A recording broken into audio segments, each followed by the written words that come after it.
अस्सलामुअलैकुम and good morning. आप देख रहे हैं नया दिन। मैं हूं आपके साथ मोहम्मद शुएब। मैं हूं महक असलम। तो मुल्क भर की सूरत हाल बल्कि दुनिया भर की सूरत हाल हम अपने प्रोग्राम में आपको बताते हैं। तो जरा पहले पाकिस्तान की बात कर ले, जहां पर अब जलसे जुलूस नहीं होंगे, रैलियां नहीं निकल रही। अब नहीं होंगे, हाँ ना, अब नहीं होंगे, क्योंकि अब मुझे लगता है सारी ये सीजन जो चीजें थी इनकी जलसे जुलूसों की रैली वो गुजर गए। जिसने फैसला करना है उसको अब जरूरत नहीं है जलसे और जुलूस बिल्कुल। करने की। वजीर आज़म इमरान खान कह रहे हैं कि गिलगित में इंतखाबी मुहिम से वबा तेजी से फैली है। कौन सी वबा? कोविड की, जिसके बारे में हम रोजाना कहते हैं कि एहतियात करें, क्योंकि एहतियात नहीं की गई तो हाल वही होगा अस्पतालों का जो कि जून में हुआ था। स्कूल्स की छुट्टियों से मुताल्लिक कल फैसला होना था, लेकिन अभी ये हुआ कि वज़ीर तालीम जो है मुख्तलिफ सूबों के, उन्होंने इनकारी जाहिर की है, जिसकी वजह से नेक्स्ट वीक तक ही फैसला। लेकिन इमरान खान साहब की बात से ये जाहिर हो चुका है कि स्कूल्स बंद होंगे, क्योंकि उन्होंने कल क्लियरली कहा है कि winter vacations, early winter vacations जिन्हें एक्सटेंड किया जाएगा, उसके बाद समर वेकेशंस नहीं दी जाएंगे। मुझे याद है जब समर वेकेशंस की बात हुई थी पहले, कहा था विंटर नहीं मिलेंगे, तब विंटर नहीं मिलेंगे। अब बच्चों को डरा रहे हैं ना थोड़ा सा कि देखिए अभी ये मिलेंगे, नेक्स्ट वाली नहीं मिलेंगे। लेकिन जाहिर है इस वक्त कोरोना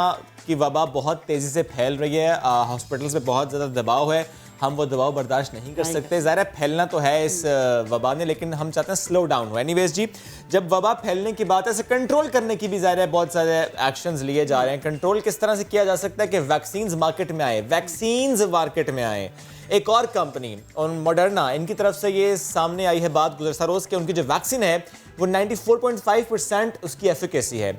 इस कंपनी के मुताबिक जो वैक्सीन है उसके रिजल्ट्स फाइजर से मिलते जुलते हैं, लेकिन फाइजर का मामला ये था कि उसको जो स्टोर करना है वो -70 डिग्री पे स्टोर करना था, जो कि ज़ाहिर है तरक्की पजीर ममालिक में पॉसिबल नहीं है, डेवलपिंग स्टेट्स में मुश्किल हो जाएगा। लेकिन ये जो वैक्सीन है मॉडर्ना कंपनी की, जिसकी एफिकेसी भी 94.5% है, इसको आप आराम से स्टोर कर सकते हैं। सही।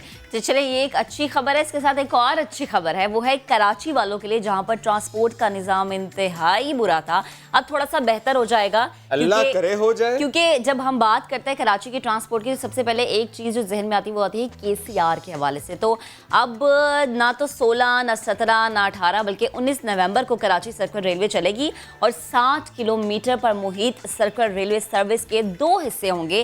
पहली ट्रेन सुबह 6:30 बजे औरंगी स्टेशन पहुंचेगी। मंगूपीर स्टेशन से 6:43 पर ट्रेन रवाना होगी, जबकि 44 मिनट पर दूसरे रूट से चलने वाली ट्रेन वापस पहुंचेगी। लग रहा है टाइमिंग यही हो। हम इस वक्त दिखा भी रहे हैं आपको स्क्रीन पर। बेसिकली ये 8 रूट होंगे, अप ट्रैक के 4 और डाउन ट्रैक के 4।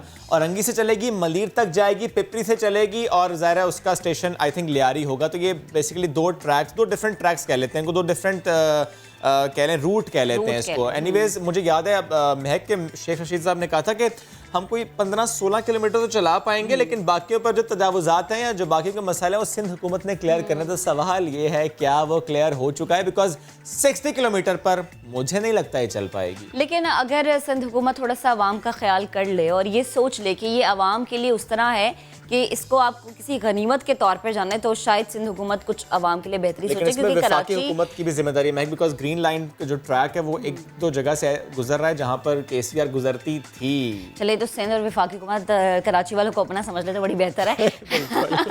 खैर, एक और अच्छी खबर यह है कि डॉलर के वार होने लगे हैं बेकार, क्योंकि पाकिस्तानी रुपए की जो परवाज़ है वो इंतहाई ऊंची नजर आ रही है। पाकिस्तानी रुपया मुसलसल तगड़ा होने लगा है। अमरीकी डॉलर 8 माह की कम तरीन सतह पर पहुंच गया है। पाकिस्तानी रुपए की कदर में इजाफे से क्या फ़ायदा होगा, आज इसी पर हम प्रोग्राम में ढेर सारी बातें एग्जैक्टली कि आखिर रुपया तगड़ा क्यों हुआ, क्या इसमें गोल्ड का कोई रोल होता है, इस पर बात करेंगे। एक और मामला है जिस पर शेख रशीद साहब ने कमेंट किया कि भारत से महदूद पैमाने की जंग हो सकती है, हालात इस तरफ को जा रहे हैं। ये तो हमने बात करी शेख रशीद साहब की, कुछ दीगर खबरें भी शामिल कर लेते हैं। वो आज हमारे शो में भी आएंगे। अच्छा, फवाद राना आज हमारे मेहमान होंगे। ज़ाहिर है उनसे उनकी जो एनर्जी है, क्योंकि वो कोई भी एक्सप्रेशन अपना छुपा नहीं पाते, खुश हो तो बता देते हैं, ना खुश हो तो भी छुपा नहीं पाते। उनसे आज बात करेंगे कितना खुश वो हैं कि आज उनकी टीम फाइनल में पहुंची। बहुत प्यारे इंसान हैं, उनसे बात करेंगे। लेकिन क्यों ना पहले आपको हम जरा महंगाई की सूरत हाल से मुतालिक अपडेट करेंगे। सिचुएशन इस वक्त क्या है? हम रोज़ाना बात करते हैं मार्केट्स की, इंतज़ामिया की बात करते हैं कि निशानदही आई जाए और एक्शन अगर हो जाए तो कितने मिनट का की बेहतरी होती है, क्योंकि जाहिर है वो मिनट की ही बेहतरी होती है। एक्चुअली इतना मुतासिर हो चुके इन चीज़ों से, मुझे याद है अभी भी इनकी वीडियो में जब आपको मुर्गी महंगी मिल रही थी कि इन्होंने दिल पे और दिमाग में सवार लिया। खैर, जाहिर सी बात है, जब आप मेहनत से कमाते हैं, जब रिस्क हलाल आप कमाते हैं, खून पसीने की कमाई होती है, आपका 1 रुपया भी एक्स्ट्रा जा रहा हो ना तो आपको बड़ा दुख होता है। प्राइस कंट्रोल जो रेट्स हैं उस पर किस तरह से काम हो रहा है, काम हो भी रहा है या नहीं है। आज हमने रुख किया है सस्ते बाजारों का, जहां से जानने की कोशिश की है कि आवाम को क्या रिलीफ मिला है। लाहौर से मोहम्मद लुकमान हमें बता रहे हैं और मुल्तान से हमारे से मोहसिन अली होंगे, जबकि सियालकोट से शहजाद अहमद और पेशावर से अब्दुल रहमान हमें अपडेट करेंगे पाकिस्तान के बड़े शहर जहां पर इस वक्त सूरत हाल के महंगाई की वो जान लेते हैं। महंगाई के तूफान से बचाने के लिए हुकूमत ने लाहौर में 31 सस्ते सहूलत बाजार कायम किए हैं, जिन पर आमतौर पर कीमतें जो हैं दीगर बाजारों से कम हैं। कितनी कम हैं, लोग इससे कितने मुतमईन हैं, इस बारे में बात करते हैं।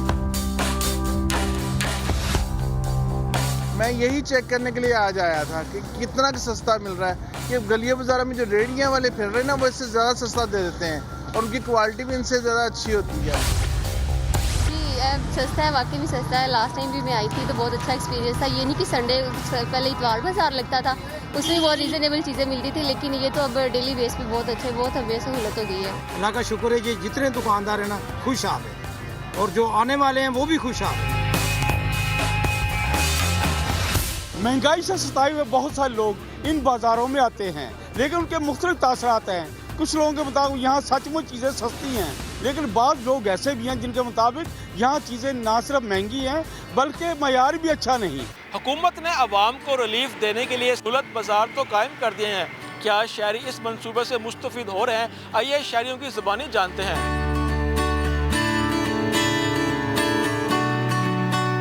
रेट का काफ़ी फ़र्क है। जैसे चावल है जो यहाँ पे 130 रुपये मिल रहा है, 100 रुपये भी मिल रहा है, बाज़ार में 170, 180, 160 मिल रहा है, या वही चावल 130 रुपये भी मिल रहा है। देखेंगे इधर ये है कि इधर कोई लाइन वगैरह का कोई मसला नहीं है, ना लाइन में लगना पड़ता है, बगैर लाइन के लगे चीज़ें इधर मिल जाती हैं और रिलीफ भी काफ़ी दे रही है यहाँ पे। फ्रूट्स के रेट बाहर की निस्बत यहाँ बहुत कम है।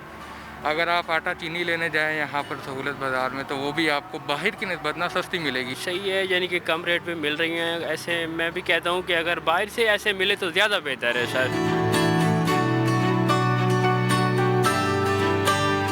आटा बेहतर है, चीनी बेहतर है, जो सही बात है। बात हर चीज़ मंडी से आ रही है, मंडी का रेट है, उसी रेट पे हमें देना पड़ता है। जितना हम कंप्रोमाइज़ कर सकते हैं, कम से कम रेट करते हैं उस पर। माल लेकर आते हैं लेकिन वो शाम को फिर हमें यहाँ से रेडी पे लोड करके फिर लेके जाना पड़ता है वापसी, फिर बाहर सेल करना पड़ता है। उसकी वजह से बहुत थोड़ी सा मसला है कि गाहक नहीं है, खरीदार हो ना फिर सही है। मुल्तान के सहूलत बाज़ार में आटा, घी, चीनी, दालें, सब्जियां और फ्रूट वाफिर मिकदार में दस्तयाब हैं, जहां पर आके शहरी इन सब सस्ती चीज़ों से मुस्तफिद हो रहे हैं। आइए सियालकोट का रुख करते हैं, वहाँ क्या सूरत हाल है जानते हैं उनके नुमाइंदे से। महंगाई के सताए आवाम को रिलीफ देने के लिए इंतज़ामिया की जानब से लगाए जाने वाले सहूलत बाज़ार में शहरियों को कुछ रिलीफ मिल रहा है या कि नहीं, ये जानने के लिए चलते हैं सियालकोट के सहूलत बाज़ार में और वहाँ पर शहरियों और दुकानदारों से बात करते हैं। महंगाई की सूरत हाल भाईजान ये है कि इधर जो रेट्स हैं वो तो बाकी मार्केट से कुछ बेहतर हैं, लेकिन यह कि क्वालिटी जो है ना वो इतनी अच्छी नहीं है। चंद रोज़ पीछे अगर इस सहूलत बाज़ार में देखें तो आप उससे और उसमें बड़ा फ़र्क है। महंगाई तो इतनी ज़्यादा है ना कि हमारे साथ से बाहर हो गई है। प्याज में कमी थोड़ी नज़र आ रही है और ये है कि थोड़ी बहुत कीमतों में कमी हुई है। सब्ज़ी में हुई है, शलजम में हुई है, भिंडियों में हुई है, काफ़ी चीज़ों में हुई है, लेकिन ये है कि इधर हुई है। ये सहूलत बाज़ार है हुकूमत की तरफ से और लोग मुस्तफ़ीद हो रहे हैं, धड़ाधड़ मुस्तफ़ीद हो रहे हैं।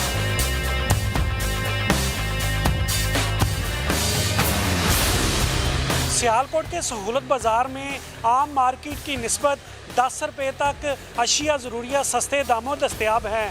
ताहम महंगाई के बायस ये अशिया भी शहरियों की क़ुव्वते ख़रीद से बाहर हैं। अब चलते हैं पेशावर में और वहाँ के सहूलत बाज़ार के बारे में अपडेट हासिल करते हैं। ज़िले इंतज़ामिया ने आवाम को सस्ती अशिया के लिए बचत बाज़ार दिया है। यहाँ पर क्या चीज़ें सस्ती मिलती हैं, आइए यहाँ के शहरियों से जानते हैं।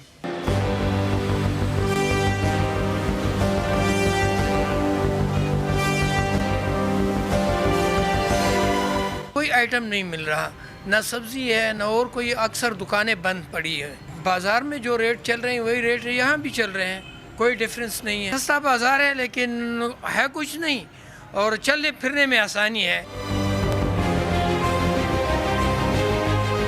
चिकन ख़रीदा है जी, यहाँ बाज़ार में जो है 236 रुपये किलो मिलता है और इधर 230 रुपये किलो मिलता है। तो सरकारी आटा नहीं है, और जो है चीनी वगैरह सबके पास, ज़्यादा से ज़्यादा दुकानों के पास नहीं होती। जब चीज़ें पूरी नहीं होती तो उसकी तारीफ़ हम कैसे करें।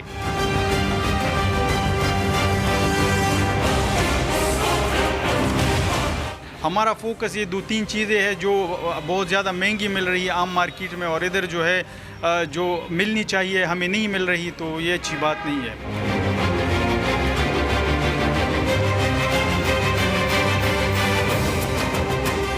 जी, शहरियों का कहना है कि ये सिर्फ नाम को सस्ता बाज़ार है। यहाँ पर कोई चीज़ दस्तयाब नहीं, ना चीनी है, ना आटा है, ना कोई और चीज़। चंद दुकान है वो खुली है और बाकी तमाम दुकानें जो है इस वक्त बंद हैं। तो शहर शहर सूरत हाल क्या है, महंगाई की इसकी बात तो की है, लेकिन आज निगाहें टिकी हैं 2 शहरों की, कराची पर। ये जंग होगी, ये जीत किसके नाम होती है, ट्रॉफी कौन उठाएगा, बल्ले और गेंद की इस जंग में आखिर कौन जीत पाएगा। Let's see. महक, आपकी सपोर्ट किसको है? मैं अभी नहीं आपको बताऊंगी जब कोई जीत जाएगा। ये अच्छी बात हुई।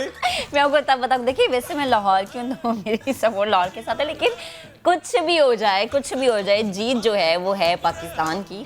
और कराची लाहौर में सिर्फ क्रिकेट नहीं, बहुत सारी ऐसी चीज़ें हैं जिस पे हम देखते हैं कि बहुत ज़्यादा बहस होती है। क्या लाहौर में कहते हैं नैरो नेट चले जाएं, कराची में क्या कहते हैं? कराची में अच्छा, एनीवेज जी, यहाँ पर बिरयानी ये पुलाव की मोहब्बत का भी इजहार है शुएब, इस तरह से मोहब्बत का इजहार भी करें। और एक और जंग होती है बिरयानी और आलू वाले पुलाव की। बिल्कुल है। अच्छा, हमने यही सवाल लोगों से किए, लाहौरियों से भी किए और कराचियाइट से भी किए। जाहिर है इस वक्त बड़ी जंग है और आज शाम को ये सुपर मेला जो सजना है 8 बजे जो है ना, कराची का नेशनल स्टेडियम देखना ये है कि वहाँ पर क्या होगा। इमाद वसीम भी होंगे वहाँ पर, और भी क्रिकेटर्स होंगे, और साथ ही साथ शायकीन क्रिकेट नहीं होंगे। थोड़ा सा दिल तो टूट रहा है, लेकिन कोई नहीं। चलिए, एनीवेज, शायकीन क्रिकेट नहीं होंगे वो फिर भी जाहिर है टीवी स्क्रीन पर आगे जमकर बैठेंगे। कहते क्या है, जोश और वलवला कैसा है, जरा सुनिए। हम कराची को सपोर्ट कर रहे हैं और इंशाल्लाह कराची जीतेगा। मेरे ख्याल से कराची जीतेगा। मैं वैसा है कराची। मैं कराची किंग को सपोर्ट कर रहा हूँ और इंशाल्लाह वो अच्छा मैच जीतेगी। भाई, रात को मैंने ख्वाब में देखा है, इंशाल्लाह हमारा कराची विन करेगा और कराची जीतेगा। इंशाल्लाह कराची जीतेगा। कराची किंग। तो एडवांटेज तो कराची के पास है, लेकिन आपको पता है लाहौर है, वो कुछ भी कर जाता है किसी और। लाहौर कलंदर, इन दोनों में से लाहौर कलंदर। लाहौर जीतेगा इंशाल्लाह। लाहौर कलंदर मेरी फेवरेट टीम है। यार, मैं लाहौर को सपोर्ट कर रहा हूँ। तो 2020 में लाहौर ही जीतेगा इंशाल्लाह। लाहौर कलंदर जिंदाबाद। तो हमारी सारी स्पोर्ट जो है वो इस लाहौर के लिए है इस टाइम। लाहौर का आपको कौन सा प्लेयर ऐसा लगता है जो खतरनाक हो सकता है कल? शाहीन शाह अफरीदी। David Lewis. वो हफीज़ भी खतरनाक है और बेन डंग जो है वो भी खतरनाक। मेरे ख्याल से बाबर आजम सबसे अच्छा है। बाबर आजम कराची की साइड से इंशाल्लाह 100 करेगा, सबसे खतरनाक खिलाड़ी है, टूर्नामेंट का हाई स्कोरर है। हमारा जो विनिंग बॉलर है आमिर से बहुत रिस्पेक्ट है कि इंशाल्लाह ताला वो उखाड़ देगा। और जैसे ही कराची जीतेगा ना, तो हमने लाहौर वालों को ना कराची की फेवरेट डिश बिरयानी उनको गिफ्ट करनी है। मैं लाहौरियों को बिरयानी खिलाऊंगा। निहारी खिलाएंगे, तड़का हमारे गरम पाए खिलाएंगे, और इंशाल्लाह लाहौर को हम बिरयानी खिलाएंगे। हम बिरयानी खिलाएंगे क्योंकि बिरयानी कराची की बेस्ट है। बिरयानी भाई, हमारी तो कोशिश होगी कि उनको पुरबाज करके भेजें, निहारी भी खिलाएंगे और बिरयानी भी खिलाएंगे यहाँ की। सब खिला दूंगा, जो मांगेंगे वो खिला दूंगा, लेकिन जीतेगा लाहौर कल। लाहौर की जीत पर कराची वालों को बिरयानी खिलाऊंगा। पाए, मेरा ख्याल है लाहौर में जरा बट मोटे हैं तो पाए ही ठीक रहेगा। बिरयानी। कराची को हम पाए खिलाएंगे। लाहौर की जीत पे कराची को मुर्ग छोले खिलाएंगे। Before I ask so many questions, please Fawad भाई मुझे ये बताएं कि अगर लाहौर कलंदर जीतता है और जिस लम्हे वो जीत होगी, पहला आपका जेस्चर क्या होगा? जी, बिस्मिल्लाहिर्रहमानिर्रहीम। पहला तो सजदा ही होना चाहिए। बेशक। आपको पता है कि एक हमारा मैच था जिसमें कि वो मेरा हाला खुद ही सजदे में गिर गया था। तो देखिए, सबसे पहले तो शुक्राना कि जी इसके 4 साल बॉटम पे रहे हैं, बिल्कुल बॉटम पे, मतलब कोई 5वें 4थे नंबर पे भी नहीं आए। और उसके बाद अल्लाह ने हमारी इज्जत रखी और आज हम फाइनल में हैं, तो सजदा करूंगा अल्लाह के यहाँ। अच्छा राना साहब, बड़ा मुनफरिद स्टाइल था आपका जब आपने लोगों से कहा कि ज़रा दुआ करें, दाता दे दरबार दा चक्कर भी लाओ। मुझे प्लीज़ थोड़ा सा ये वो बताएं, वो जो आपने पंजाबी में बोले थे, मैं चाह रही हूँ कि प्लीज़ वो एक दफ़ा लाइव फिर से आप करें। कौन से, पता है क्या महर, मैं ना बहुत एक्सटेम्पोर होता है मेरा, तो वो मेरा इंस्टेंट रिएक्शन था। आप किसकी कौन सी बात कर रहे हैं? मैंने बहुत से वीडियोस, जब आपने अपील की लाहौरियों से कि वो जाएं दाता के दरबार का चक्कर लगाएं, खुसूसी दुआ करें। अच्छा वो जी, वो हमारा जो एंथम है, हाँ। दम दम दम दम हर, नहीं ये नहीं है, वो दूसरा है, वो पहले वाला है। क्या था वो? लाहौर दी की बात है, यस, लाहौर दी की बात सी, नच दे फुहारे, ओए रावी दे नजारे, रंगीन चरोके, ओए गलियां चुबारे, ओए गिल्ली गिल्ली मिट्टी दी ए खुशबू भी सोहनी, ओए वड्डे दिल वालियां दी तरती ए सोहनी, शहजादे ते शहजादियां कनीज़ां ते गुलाम, हथ बंदे आंदे शाहां दे फरमान, इसलिए के असी कलंदर लाहौर कलंदर, कलंदर लाहौर कलंदर, कलंदर लाहौर कलंदर। क्या बात है, लाहौर कलंदर। फवाद भाई, ये जज्बा ये कहाँ से आता है? ये इतनी ज्यादा मोहब्बत एक तो क्रिकेट से और फिर वो स्पेशली लाहौर से, लाहौर कलंदर से, उसमें ज़ाहिर है हमें आपके हर लफ्ज में लाहौर से मोहब्बत नजर आती है। देखिए लाहौरी जो है ना, उनका एक अपना निज़ाम है और उनका एक अपना मिजाज है, और मेरा ख्याल है कि जो हमारी सेलिब्रेशन है, मैं उसकी रिप्रेजेंटेशन हूँ। बिल्कुल ऐसे। जब मैं फ्रेंचाइज ले भी रहा था तो मैंने आतिफ को कहा कि आतिफ अगर मुझे कोई शहर चाहिए तो वो इसलिए वो बट कढ़ाई तो ये और वो और खाने खाबे, और क्या हम यही तो है ना, सेलिब्रेशन है। ये बात जब तो है, लाहौर का नाम आता है तो सेलिब्रेशन आती है। आप ये बताएं, भंगड़ा ज़हन में आता है, ढोल के थाप नजर, बिल्कुल ऐसे ही है। और अब राना साहब की मूछे भी बिल्कुल टिपिकल लाहौरियों वाली है। अच्छा, और राना साहब मैसेज तो आपको मिल रहे होंगे, लोगों से ज़रा आपकी बात भी हो रही होगी, और ज़ाहिर है बहुत ज़्यादा लोग डिस्कस करते हैं। और जब ये मैच अब फाइनल है जिसमें लाहौर की टीम पहुंची है, लाहौर कलंदर्स पहुंची है, लोगों का जज्बा कैसा है? लोग आपसे क्या कह रहे हैं? वो पुरुमीद है या नहीं? वो जो 4 साल हार देखी और बिल्कुल बॉटम पे अपने आप को देखा, उसकी वजह से घबराए हुए हैं, डरे हुए हैं? नहीं, मैं आपको बताऊं कि मुझे नहीं पता, ये भी आपने पहले पैकेज चलाया था, उसमें कुछ लोग कह रहे थे कि कराची जीतेगा। हाँ। मैं इस होटल में हूँ, इस होटल में मुझे एक आदमी कराची का ऐसा नहीं मिला जिसने ये मुझे कहा हो कि जी हम कराची को सपोर्ट कर रहे हैं। अब मुझे नहीं पता, मुझे एक बड़ी, मैं कंफ्यूजन में आ गया हूँ। मुझे ऐसे लग रहा है जैसे लाहौर कराची का मैच है और कराची और लाहौर दोनों लाहौर को सपोर्ट। क्या बात है, ये आपकी पर्सनैलिटी की वजह से है फवाद भाई, ये बिल्कुल आपकी पर्सनैलिटी की वजह से है। लोग आपसे बहुत मोहब्बत करते हैं, और ये मैच लाहौर कलंदर्स का किसी और टीम से भी होता, किसी और शहर के भी शायकीन होते, वो यही कहते कि दे लव यू। कल बलोचिस्तान में मुझे पूरा उन्होंने रिसेप्शन दिया, वो ऑनलाइन बहुत बेशुमार लोग थे, वो मेरे लिए दुआएं कर रहे थे।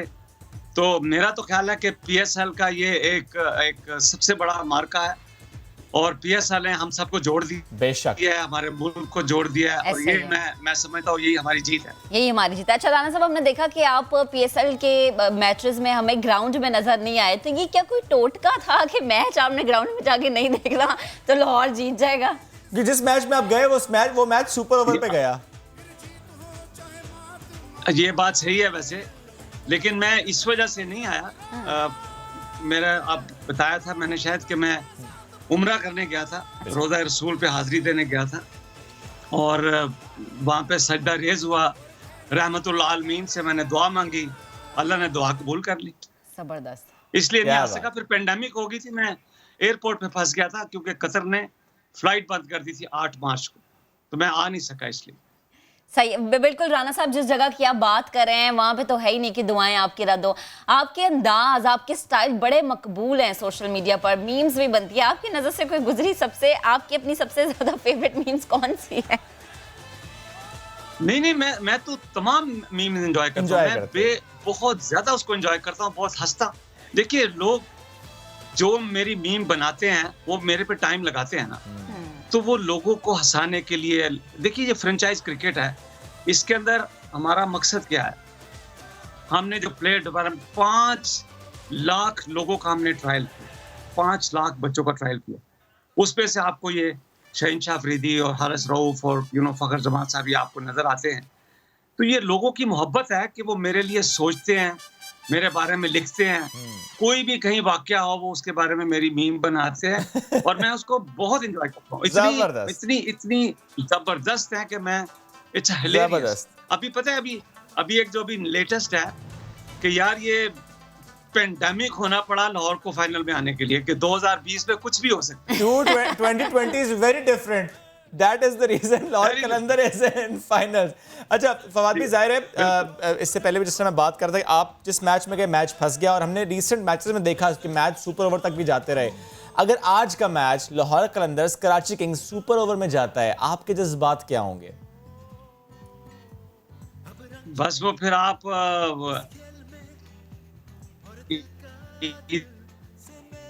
साहब को कॉल कर दीजिएगा। इट इज वेरी डिफिकल्ट कि देखिए, मैं मैच को एंजॉय करता हूँ। मैं आपको ऑनेस्टली बताऊँ, मुझे इस वक्त नहीं पता था कि मैं चेयरमैन हूँ। मैं बहुत एंजॉय करता हूँ। आप खेल को एंजॉय करते हैं, जबरदस्त। आप खेल को एंजॉय करते हैं, आप उस माहौल को एंजॉय करते हैं। दैट डजंट मैटर जीत कौन रहा है और हार कौन रहा है, लेकिन एक हेल्दी कंपटीशन होता है, उसको आप एंजॉय करते हैं। ये सबसे पॉजिटिव बात है आपकी। सर प्लीज साथ रहिएगा। मैच कौन जीत सकता है, चांसेस किसके ज्यादा है, प्रेडिक्शन क्या है, इस पर भी थोड़ी सी बात कर लेते हैं। बिल्कुल PSL 2020 फाइनली कराची किंग्स और लाहौर कलंदर्स की टीमों के दरमियान खेला जाएगा, और मेरा ख्याल है कि पूरे पाकिस्तान की ये शदीद ख्वाहिश थी कि लाहौर कलंदर्स और कराची किंग्स की टीमें फाइनल में टकराएं।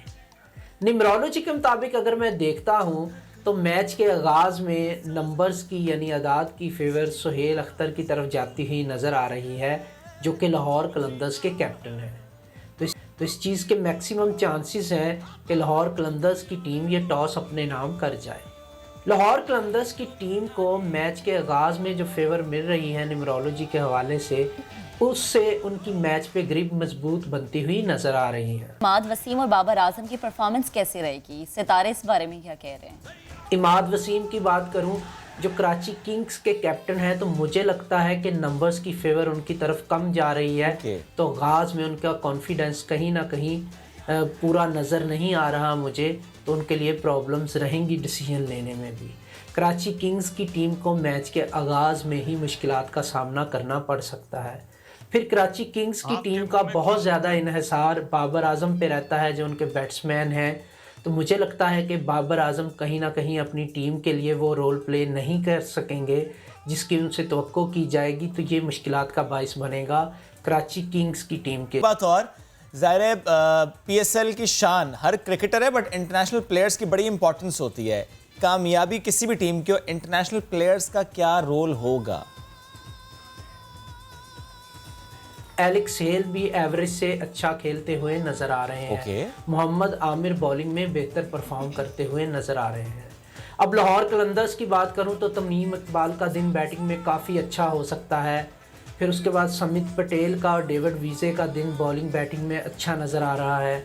स्पेशली मोहम्मद हफीज़ जो हैं लाहौर कलंदर्स की तरफ से काफ़ी अच्छा परफॉर्म करते हुए नज़र आ रहे हैं। ठंड पे आ गई ये कनान साहब के लिए। राणा साहब ऐसे दिल से आवाज तो निकल रही हो, सुकून है, आराम है, तसल्ली की है। आप यकीन करें, आप अगर जब ये बोल रहे थे ना, तो मेरे इतनी ज्यादा मेरी हार्ट बीट बढ़ गई थी कि क्योंकि ना जाहिर है ये जो मैचेस होते हैं इसके अंदर आप सुपरस्टिशियस भी होते हैं, तो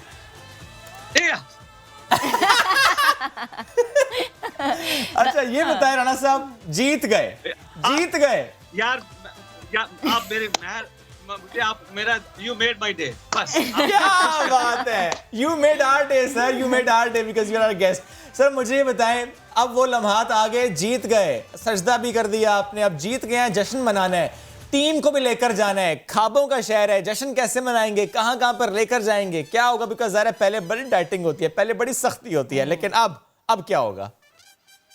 नहीं, देखें, ये पेंडेमिक है, इस वक्त कोरोना है, और मैं कोई ऐसी हरकत नहीं करूंगा जिससे हमारे लोग, हमारे प्लेयर्स, हमारी जिंदा दिलाने लाहौर, मैं सबको रिक्वेस्ट करूंगा, प्लीज़ मास्क पहने, प्लीज़। ये ख़तरनाक चीज़ है, आप अपना ख्याल रखें। जो मेरा सबसे बड़ा पहला मेरा स्टेप ये होगा कि मैं जीत के इंशाल्लाह ताला यहाँ पे एक थैलेसीमिया का एक हॉस्पिटल है, मैं लास्ट ईयर उनके पास गया था, मुझे नाम भूल गया उनका, तो मैंने उनसे वादा किया था कि मैं उधर जाऊंगा। दूसरा इंशाल्लाह ताला मैं जो मीरपुर में एक इंस्टीट्यूशन है कोर्ट, जो कि कश्मीर ऑर्फन रिलीफ ट्रस्ट है, जो 2005 में ज़लज़ला आया था, उसमें जो यतीम बच्चे और बच्चियां हैं, उसका अख्तर साहब ने बहुत ज़बरदस्त स्कूल बनाया हुआ है। मैं वहाँ जाऊँगा, मैं अभी गया था वहाँ पे अक्टूबर में, और उनसे मैंने वादा किया था। उन बच्चियों ने, जब भी मेरा मैच होता है तो अख्तर भाई मुझे सारी मैसेजेस भेजते हैं, वो बच्चियां दुआएं मांग रही है मेरे लिए। क्या बात है। और मैं वहाँ पे जाऊँगा और दाता साहब हाजिरी दूंगा। माशाल्लाह, बिल्कुल, वो जो सब दुआएं कर रहे हैं राणा साहब, और आपने कहा ना कि जो आपने वादा किया, ज़रा आप वादा पूरा करें। एक वादा फिर आज हमसे भी कर लीजिए, क्योंकि ज़रा कुछ लम्हात पहले आपने कहा कि वी मेड योर डे और आप बड़े खुश हुए, तो एक वादा कर लीजिए, इंशाल्लाह आज अगर आप जीतते हैं तो कल आप और आपकी पूरी टीम नया दिन पर होगी, जश्न इकट्ठा मनाएंगे, वादा करें। इंशाल्लाह। देखिए, मैं टीम का तो नहीं कर सकता, क्योंकि सिक्योरिटी इश्यूज है मेरा, तो वो, और आपको पता है कि वो बबल के अंदर, लेकिन आप होंगे, फिर ये वादा करें आप होंगे, जश्न इकट्ठा मनाएंगे कल सुबह। मुझे आप जहां, मैं तो जो मर्जी कर लें। ठीक है राणा साहब, एक लास्ट में अपने अंदाज में कह दें, लॉल लॉर है। देखिए, मेरा जो सेकंड एपिसोड है ना, जो मेरा जो है, जो मैंने जिस खुद सॉन्ग गाया था और लिखा भी था, जो सेकंड पियासा था, वो था, उसकी आखिरी लाइन मैं बोलूंगा, फिर आप उसको, मैं पहले बोलता हूँ कि हंस हंस दे नच दे रहिए, एक दूजे दे वांग ना खइए, वांग कलंदर वंड दे रहिए, सारे नारा ला के कहिए, जिस लाहौर नहीं तकिया जमिया नहीं, जिस लाहौर नहीं तकिया जमिया ही नहीं, जिस लाहौर नहीं तकिया और जमिया ही नहीं। क्या बात है, thank you so much Fawad भाई, बहुत अच्छा लगा आपसे मिलके। Wish best for Lahore Qalandars, बहुत अच्छा मैच हो, और जाहिर है हमारी भी दुआएं दोनों टीम से साथ में बैठ जा रहे हैं, because you are with us, तो बहुत इंतजार किया आपने, इसलिए हम कहते हैं wish Lahore Qalandars all the best. चलिए जी, ब्रेक की तरफ बढ़ते हैं, वापस आते हैं, स्टे विद अस।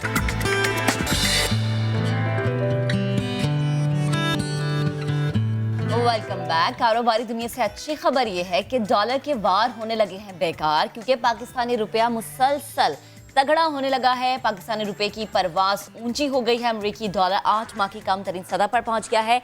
यही वजह है कि रवा माह पाकिस्तानी रुपया एशिया की 3 बेहतरीन करेंसीज में शामिल हो गया है। पाकिस्तानी रुपया गुज़श्ता 6.5 माह से मुसलसल डॉलर को भरपूर मुकाबले देने की कोशिश की वजह से एशिया की तीसरी बेहतरीन कारकर्दगी का मुजाहरा करने वाली करेंसी बन चुका है।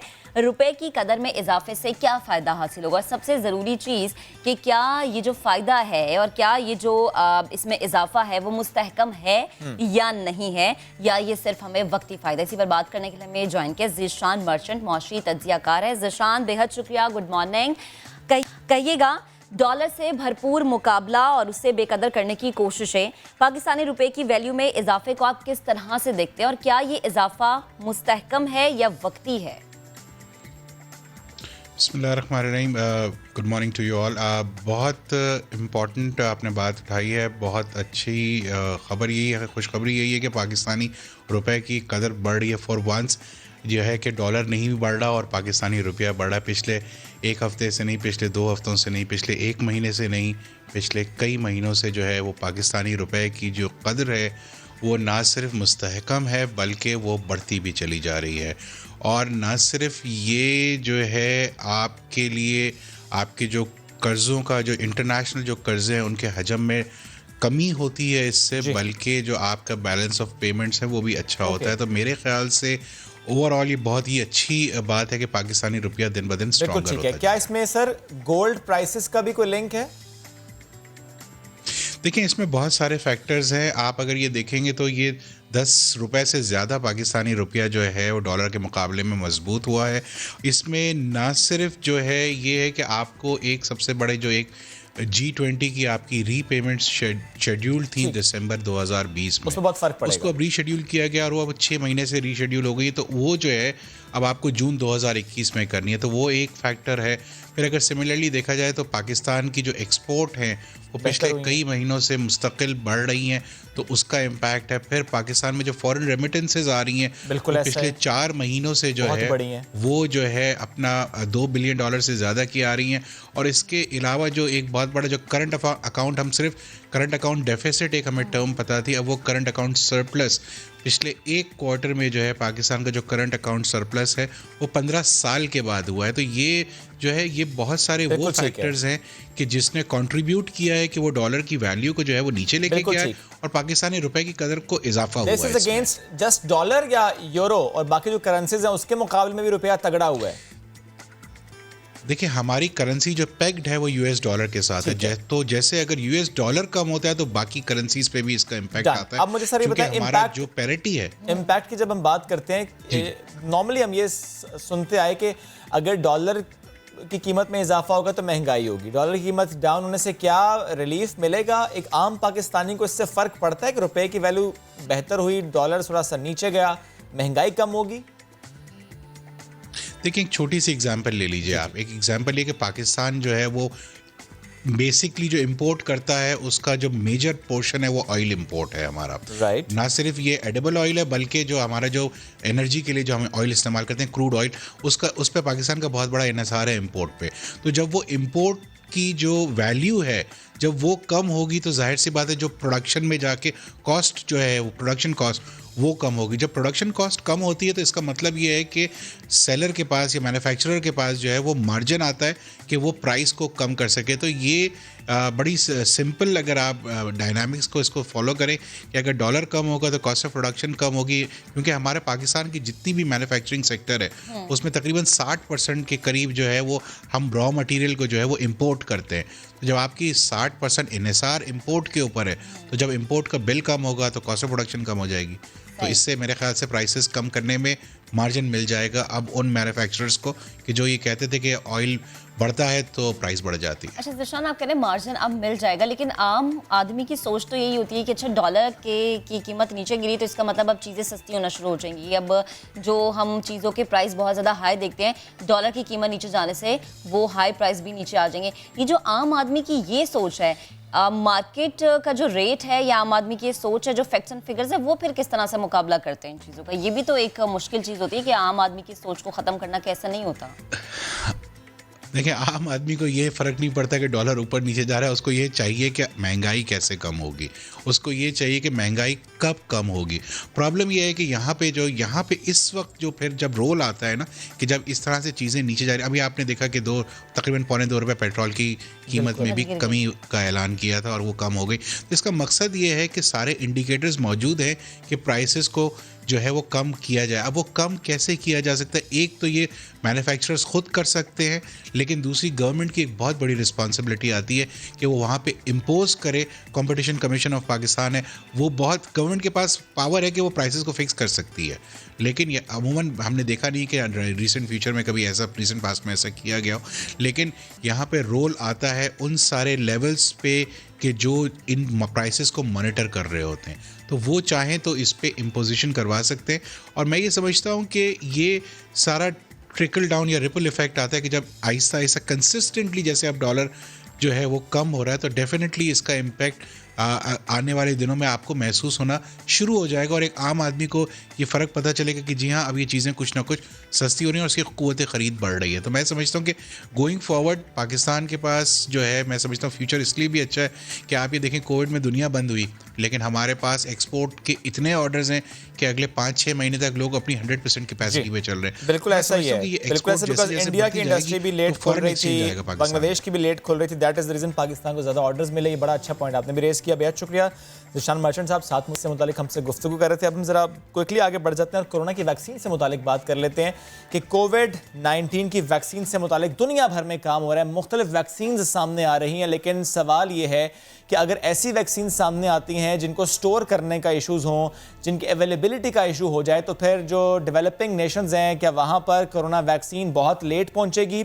क्योंकि हमने देखा है कि बहुत से ममालिक ने कोरोना वैक्सीन के ऑर्डर्स दिए हैं। जैसे कि अगर हम बात कर लें भारत की, तो 1.9 बिलियन डोजेस बुक कराई हैं, और अगर हर भारतीय शहरी को वैक्सीन की 2 डोजेस लगनी हैं तो ये फिगर 2.6 बिलियन तक चली जाएगी।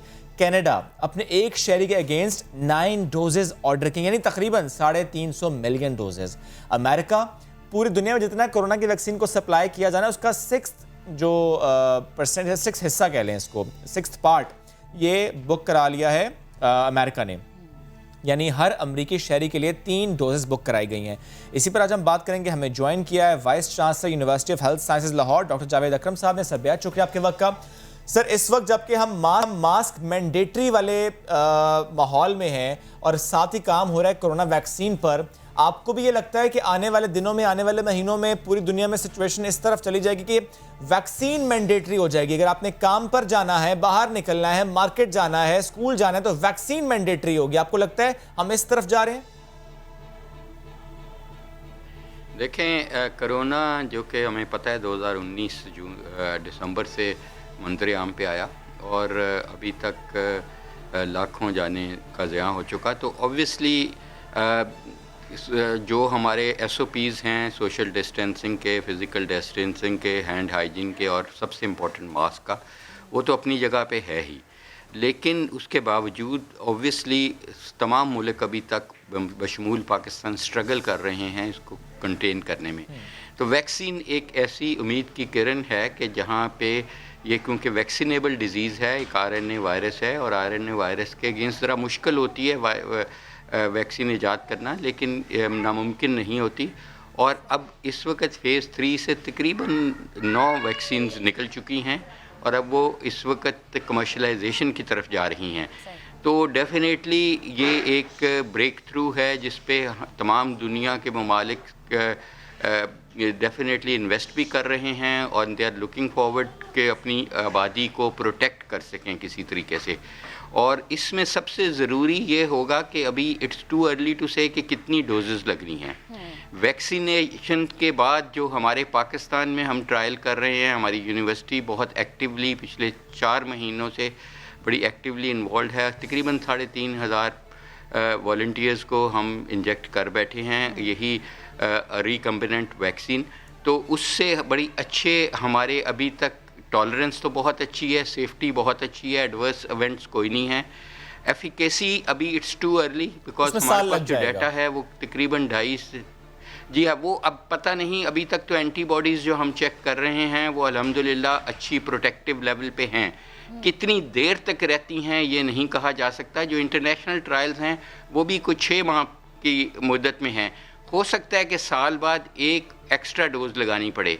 जहाँ तक ये वैक्सीन की प्रोडक्शन का ताल्लुक है, देखें ये जो RNA रिकम्बिनेंट है ये आर्टिफिशियली बनती है। कोई ये कुछ एक जो ऑस्ट्रेलियन वैक्सीन है जो फ्लैंडर्स और हमारी इश्तराक से बन रही है, वो इंसेक्ट बेस्ड वैक्सीन है। वहाँ इंसेक्ट को लेके अमाइनो एसिड्स दिए जाते हैं और वो इंसेक्ट वैक्सीन बना देती है। बाकी जो मेजॉरिटी ऑफ वैक्सीन है जैसे फाइजर की है, मॉडर्ना की है, कैंसिनो की है जिसमें हम टेस्ट कर रहे हैं जी, वो वही टेक्निक है जिससे हम इंसुलिन और इथ्रोपोइटीन और बाकी दवाइयात बनाते हैं और वो कैपेसिटी दुनिया में काफ़ी मौजूद है।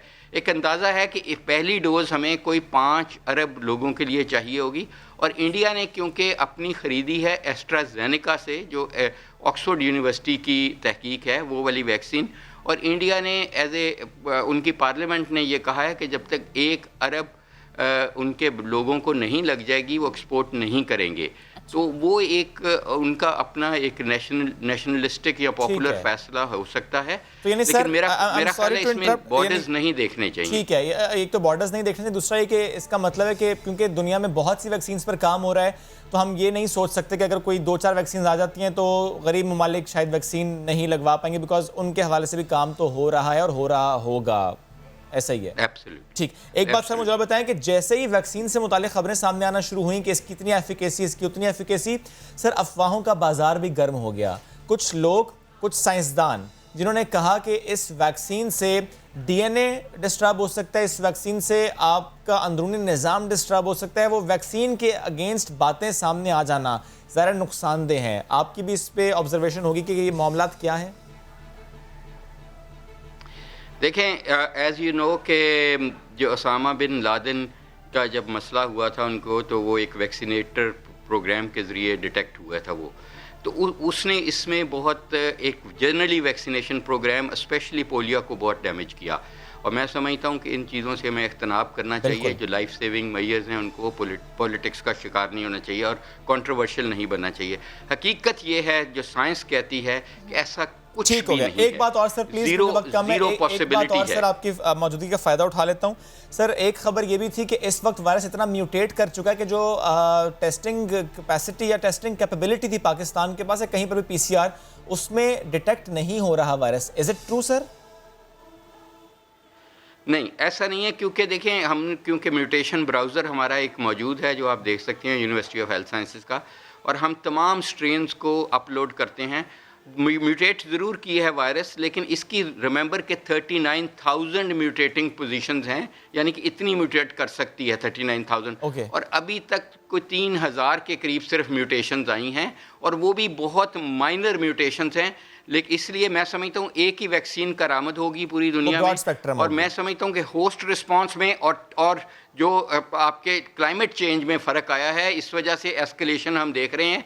हमारे उसमें विरुलेंस में कोई फ़र्क नहीं आया वायरस की, हमारे रिस्पांस में ज़रूर फ़र्क है और एनवायरनमेंट में ज़रूर फ़र्क है, और इस वजह से हम एस्केलेट देख रहे हैं ये केसेस। ठीक, डॉक्टर जावेद साहब बेहद शुक्रिया, साथ मौजूद थे आप और कोरोना वैक्सीन से मुतालिक हमसे गुफ्तगू कर रहे थे। हमें क्विकली एक ब्रेक की तरफ बढ़ना है, ब्रेक से वापस आएंगे, कुछ और मौज़ूआत बाकी हैं, स्टे विद अस।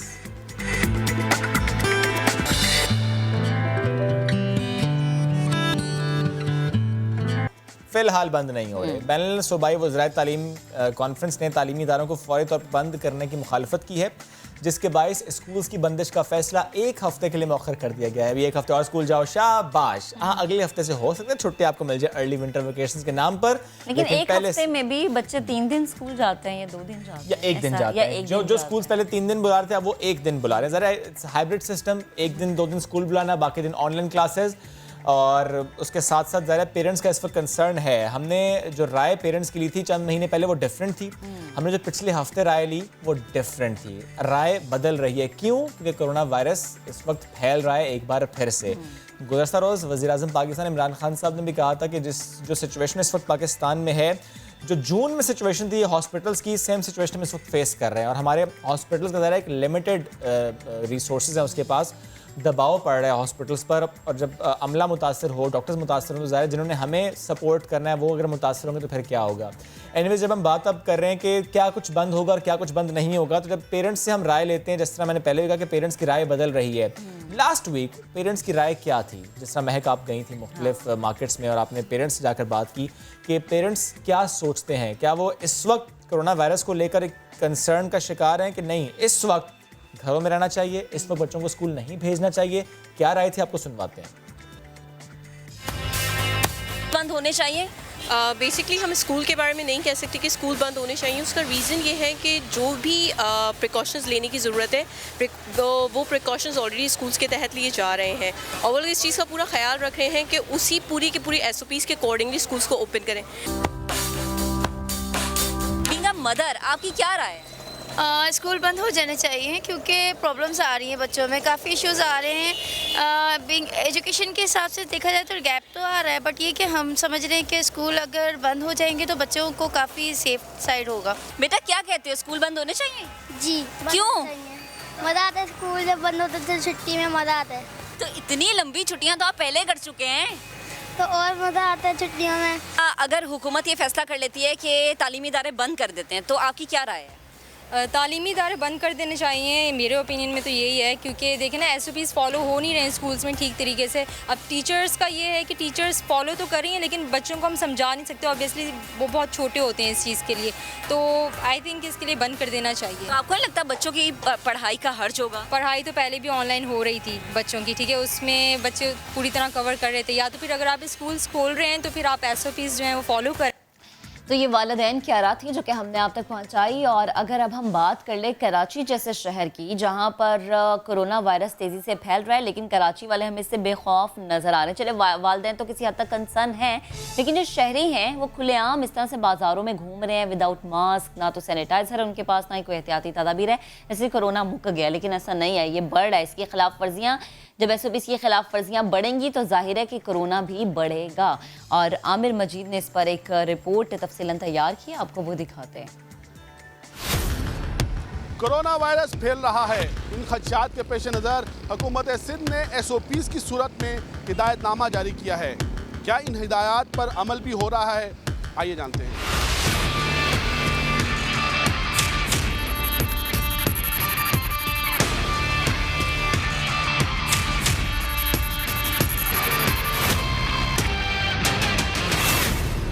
हम मौजूद हैं कराची की मशहूर फूड स्ट्रीट हुसैनाबाद में, जहां पर अब 10:30 बज चुके हैं, लेकिन बेशतर जो रेस्टोरेंट्स हैं वो खुले हुए हैं। और कैमरामैन सनाउल्लाह अगर आपको दिखा सके तो हमारे यहाँ आते ही एक पुलिस मोबाइल यहाँ पर आ गई है और यहाँ पर सायरन बजाकर जो दुकानदार हैं उनको बताया जा रहा है कि जो कोरोना वायरस से मुतल्लिक जो अहकाम जारी किए गए हैं, 10:30 बजे दुकान बंद करने के बजाय उनको 10 बजे दुकान बंद करनी है, उनको दुकानों को बंद करवाया जा रहा है। हम आगे चलते हैं मार्केट में और जाके देखते हैं कि कितने दुकानदार इन अहकाम पर अमल कर रहे हैं।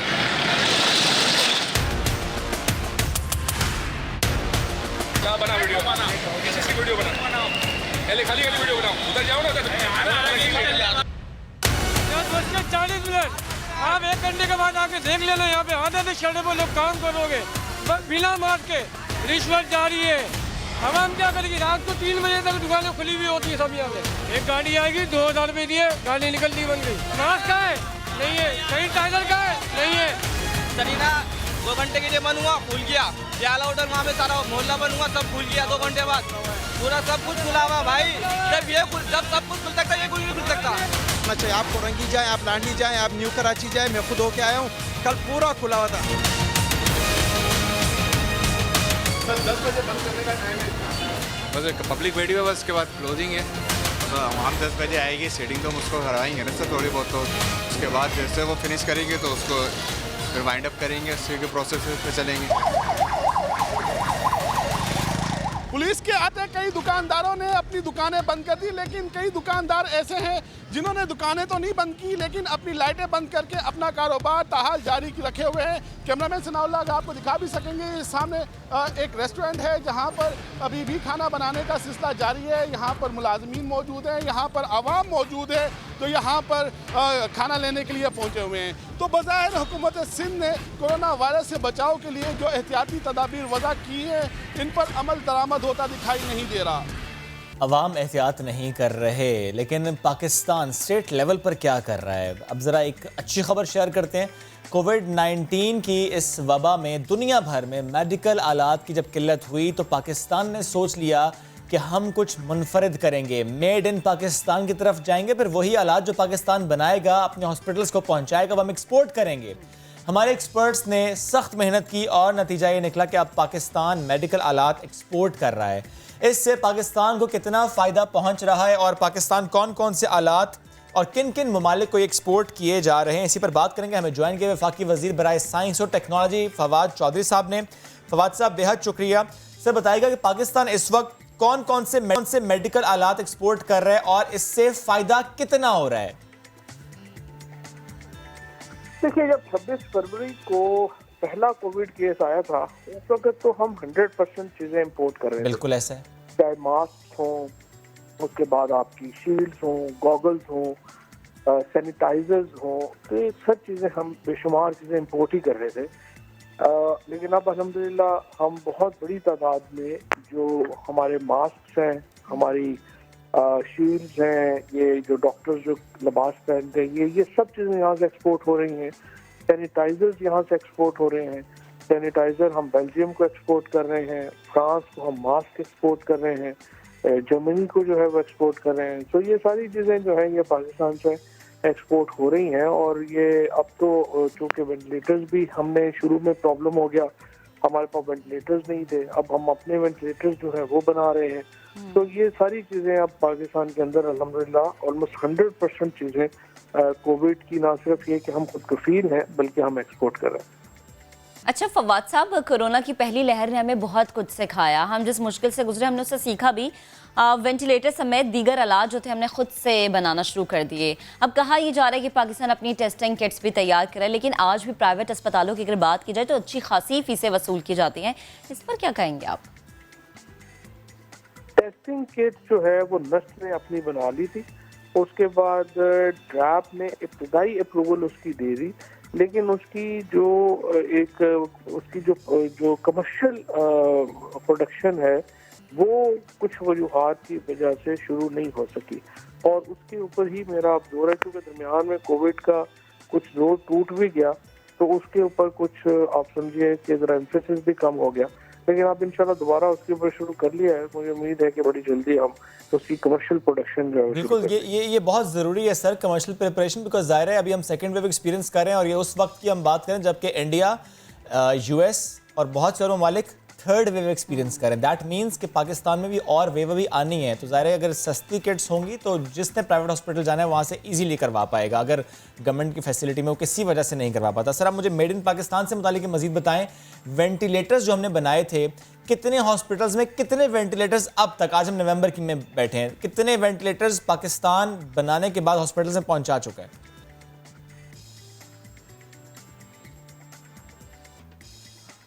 देखिए, ये जो हॉस्पिटल्स हैं, फॉर एग्जांपल मेयो हॉस्पिटल को जो है वो गए थे, उसके बाद अब्बासी शहीद हॉस्पिटल को जो है वो गए थे।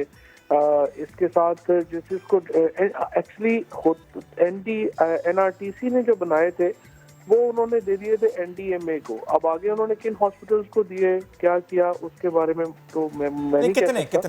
लेकिन हमारी इस वक्त जो टोटल कैपेसिटी है बनाने की वेंटिलेटर्स, वो तकरीबन हम 300-400 वेंटिलेटर जो हैं वो पर मंथ बना सकते हैं।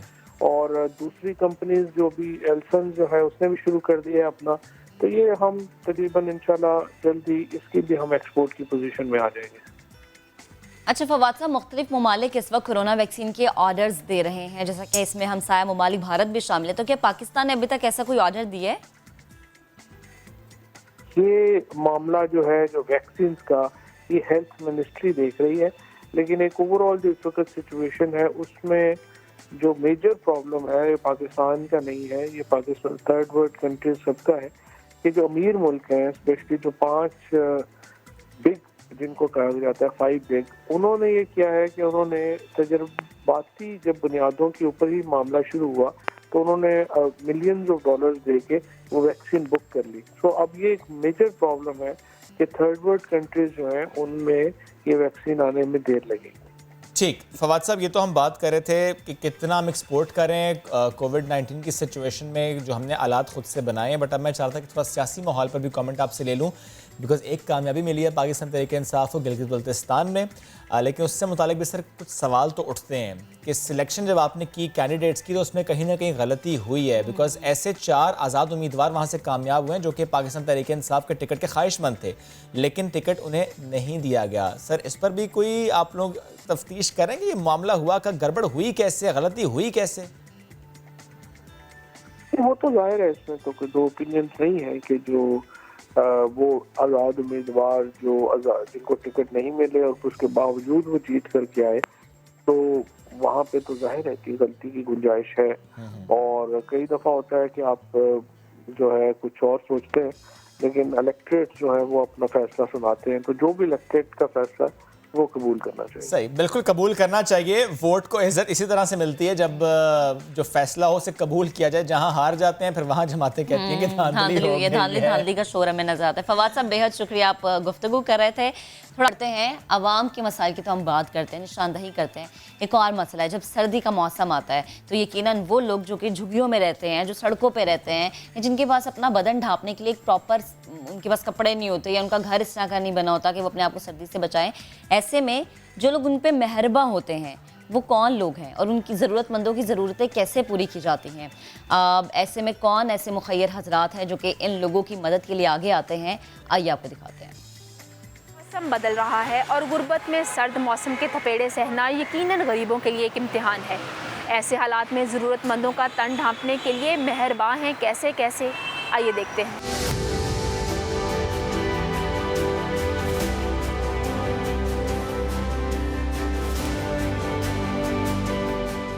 गर्मियों में ठंडी घनी छांव दी, मौसम सर्द हुआ तो यही बेजुबान फिर से जरूरतमंदों का सहारा बन गए। फैसलाबाद डी ग्राउंड में मेहरबान दरख्तों के तनों से लिपटे गर्म कपड़ों में से जिसे जो चाहिए ले जाए।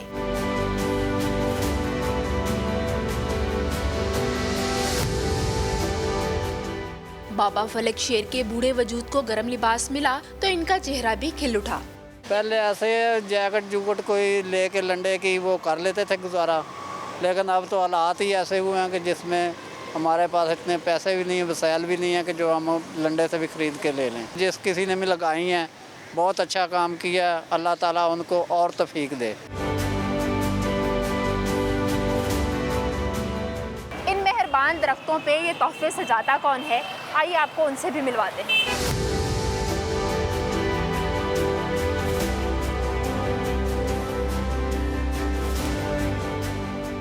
ये हैं सुभान और इसके दोस्त जो अपने घरों से कुछ नए और पुराने गर्म कपड़े लाकर इन दरख्तों से लटका देते हैं। यही नहीं, ये तुलबा सड़कों पर फिरते बेघर बच्चों में भी खुशियाँ बांट रहे हैं। पिछले 3 सालों से ये कैंपेन कर रहे हैं। इस साल हमने ये दरख्तों पर लटका दिए हैं ताकि उनका इज़्ज़त नफ्सी मजरूह ना हो और वो इज़्ज़त के साथ इन दरख्तों से आके ले जाएं। तो हम लोगों को भी ये कहते हैं कि अपने जो पुराने कपड़े हैं, जो नए कपड़े हैं, जो आप डोनेट करना चाहते हैं, यहाँ पे आकर लटका दें ताकि कोई मुस्तहिक जो लेना चाहे वो यहाँ से आके ले जाए ईजीली। मेहरबान दरख्तों ने जहाँ बहुत से मुस्तहिक अफराद का तन ढांपा है, वहीं ये दूसरों के लिए मशरे राह भी हैं। कैमरामैन रिजवान साबरी के साथ शाहीन शहजादी, समा, फैसलाबाद। ब्रेक लेते हैं। ब्रेक से वापस आएंगे तो सिंध पुलिस के हीरो मोहम्मद बख्श की बात करेंगे ब्रेक के बाद। Welcome back after the break. अब एक ऐसी कहानी आपके सामने रखते हैं कि जिस पर कल मैं और महक जब बात कर रहे थे तो हमने ये कहा कि अगर मैं घबराता हूँ अपनी औलाद को लेकर कि वो बाहर निकलेगी तो ना जाने बाहर कोई हादसा ना हो जाए। ज़ाहिर है ऐसे बहुत से वाक़यात रिपोर्ट हुए हैं कि एक बाप डरता है, एक माँ घबराती है, अपने बच्चों को हम किसी के साथ भेज नहीं सकते। लेकिन एक ऐसा वाक़या हुआ कि एक शख्स ने, एक वर्दी वाले ने मुझे इत्मीनान दे दिया। मैं ये सोचने पर अब मजबूर, मैं ये सोचता हूँ कि वाकई अब महफूज हाथों में हमारा मुस्तकबिल है, क्योंकि हमारे दरमियान एक ऐसे लोग मौजूद हैं जो कि मिसालें कायम करते हैं। निडर सिपाही, एक बहादुर बेटा, बाहिम्मत बाप, सिंध पुलिस के सर का ताज एएसआई मोहम्मद बख्श बहादुरी की मिसाल कायम की। कश्मीर की एएसआई मोहम्मद बख्श ने ये बता दिया कि ये भी तो है पुलिस, ये भी तो है वर्दी, इस तरह भी तो हम फ़र्ज़ अदा कर सकते हैं। जो दाग लगाए थे बहुत से अफसरान ने, बहुत से अहलकारों ने सिंध पुलिस को, इस वर्दी को, वो दाग इसने धो दिया चंद लम्हों में। अगर हम दागों की बात करें तो याद तो आपको भी होगा, इनकाउंटर स्पेशलिस्ट राव अनवार, कलंक का टीका है सिंध पुलिस पर, कलंक का टीका है वो इस वर्दी पर। इस दाग को धोया किसने? एएसआई मोहम्मद बख्श ने। बिल्कुल, और बता दिया कि ये है वो अवाम के मुहाफिज जिनकी बातें होती हैं, ये है वो अवाम के मुहाफिज जो हम सोचते हैं कि अगर हम सड़क पे हैं, हम कहीं पर भी हैं और हमारी हिफाजत के लिए मामूर जो लोग हैं, क्या वो वाकई हमारे मुहाफिज हैं? तो मोहम्मद बख्श ने इस चीज़ को मिसाल बनाया, इस चीज़ को अमलन करके दिखाया। और जैसा कि शुएब आपने जिक्र किया राव अनवार का, तो इस वक्त अगर हम अपनी स्क्रीन देखें तो हमें अपनी स्क्रीन 2 हिस्सों में मुनक़सिम नज़र आ रही है। एक जानिब राव अनवार और दूसरी जानिब मोहम्मद बख्श। 2 अलग अलग मिसालें हैं जिन्होंने 2 अलग अलग काम किया है, जिन्होंने 2 अलग अलग तरीके से जो हमारी सिंध पुलिस है उसका नाम आगे पहुंचाया है। राव अनवान ने जो किया उससे सिंध पुलिस पे जो दाग लगा उसको मोहम्मद बख्श ने इस तरीके से धोया कि मिसाल बन गई, मिसाल कायम हो गई। और दाग किसने लगाया? यकीन जानिए दाग हम सब ने मिलकर लगाया। ये दाग हमारे ड्रामों ने लगाया, ये दाग हमारी सोच ने लगाया। ये दाग कैसे लगा कि जब हमने पुलिस पर भरोसा करना छोड़ दिया। ये दाग कैसे लगा कि जब इस वर्दी में छुपे काली भेड़ों ने इस वर्दी का तकद्दुस पामाल किया। ये दाग उसने लगाया जिसने हल्फ तो उठाया लेकिन वो हल्फ निभाया नहीं। उन दाग लगाने वालों को भी हम याद रखते हैं क्योंकि उन्होंने बहुत नुकसान पहुंचाया हमारी सोसाइटी को। लेकिन आज हम बात करें उस हीरो की जिसने इस दाग को धोया है, मोहम्मद बख्श ने और उसकी बेटी ने। मुल्जिमान की गिरफ्तारी करनी थी, अपनी बेटी को भेजा। वही मोहम्मद बख्श जिसकी खिदमात के वज़ीर-ए-आज़म इमरान खान मोतरफ हैं। सिंध पुलिस के आला अफसरान जिसे एजाज़ात से आज नवाज रहे हैं, उसका इस्तकबाल होता है, वो बग्गी में आता है, शाहाना इस्तकबाल होता है, उसको सैल्यूट किया जाता है। क्योंकि जिन हालात में सख्त फैसला, एक मुश्किल फैसला मोहम्मद बख्श ने किया, आप यकीन जानिए वो कोई नहीं कर सकता। वो मैं होता मैं भी ना कर पाता। अपनी बेटी को कौन भेजता है दरिंदों के आगे? चाहे उन्हें गिरफ्तार ही करना था लेकिन कौन ये रिस्क लेता है? वो रिस्क लिया मोहम्मद बख्श ने। अब अगर सवाल उठे कि लेडी पुलिस कांस्टेबल को क्यों नहीं भेजा गया, वो क्यों नहीं थी, तो उसका जवाब उसने खुद दिया। उसका जवाब इन हालात ने दिया।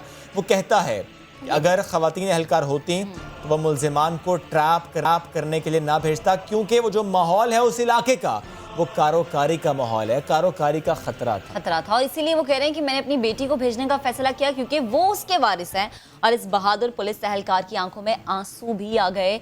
और यकीनन अशरफ, जैसा कि आप कह भी रहे हैं, कोई भी बाप होता वो पहले ये सोचता कि मैं एक बाप हूँ, बाद में मैं ड्यूटी देता हूँ या बाद में मैं आवाम का मुहाफिज हूँ, मैं अपनी बेटी को नहीं भेज रहा। जाहिर सी बात है, औलाद आपके जिगर का टुकड़ा होती है और खुसूसन बेटियां तो बाप के वैसे बड़े करीब होती है। लेकिन मोहम्मद बख्श ने ये नहीं सोचा, फर्ज निभाया कौम के लिए, अवाम के लिए, उनके लिए जो कि उस वक्त उन मुल्जिमान के चुंगल में थी। उसने ये नहीं सोचा कि आगे क्या होगा। अपनी बेटी को वो ले गए, अपनी बेटी को वो पेश कर दिया।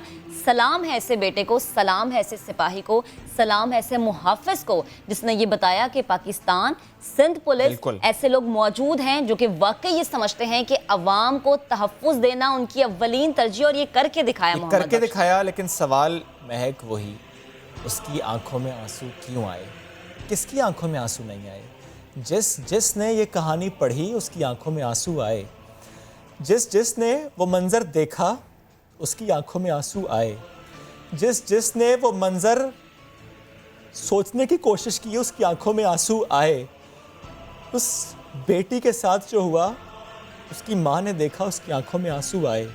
जो उसे बचाने गया था उसकी आंखों में आंसू क्यों न आते? कई दिन गुजर चुके महक, जब ये मंज़र मेरे सामने आई, वो स्टोरी मेरे सामने आई या उस बारे में बात हो, मैं बात नहीं कर पाता। मैं एक बेटी का बाप हूँ, मैं बात नहीं कर पाता। उस माँ की हिम्मत को मैं सलाम करता हूँ जिस माँ ने वो देखा, उसकी बेटी के साथ जो हुआ उसने वो देखा। कोई कैसे नहीं रो सकता? कोई कैसे ना रोए? दिल क्यों ना फट जाए? किस माशरे में हम रहते हैं और किस माशरे को हम बना रहे हैं? अपने बच्चों को अगर हम महफूज नहीं रख सकते तो हम क्या कर पा रहे हैं? मोहम्मद बख्श क्यों रोया? उसके पास रोने के अलावा कुछ था ही नहीं। उसने क्या कहा मैं सुनाना चाहता हूँ। जब हम उनके घर में गए तो बच्ची मुझे नज़र नहीं आई, तो मैंने बोला काश मेरा प्लान चौपट तो नहीं होगा, मैं उस दरिंदे को ले आता, वो मुझे निशानदेही भी बताता। तो एक कोने में मैंने देखा तो बच्ची किसी गंदे टप्पड़ में, जो है ना सिंधी में सा रिली चौंदा हूँ, उन्हीं गंदी रिली में पई हुई। आलिया शाह की मेरी देख नहीं जाती, वो इतनी गंदी हालत में थी।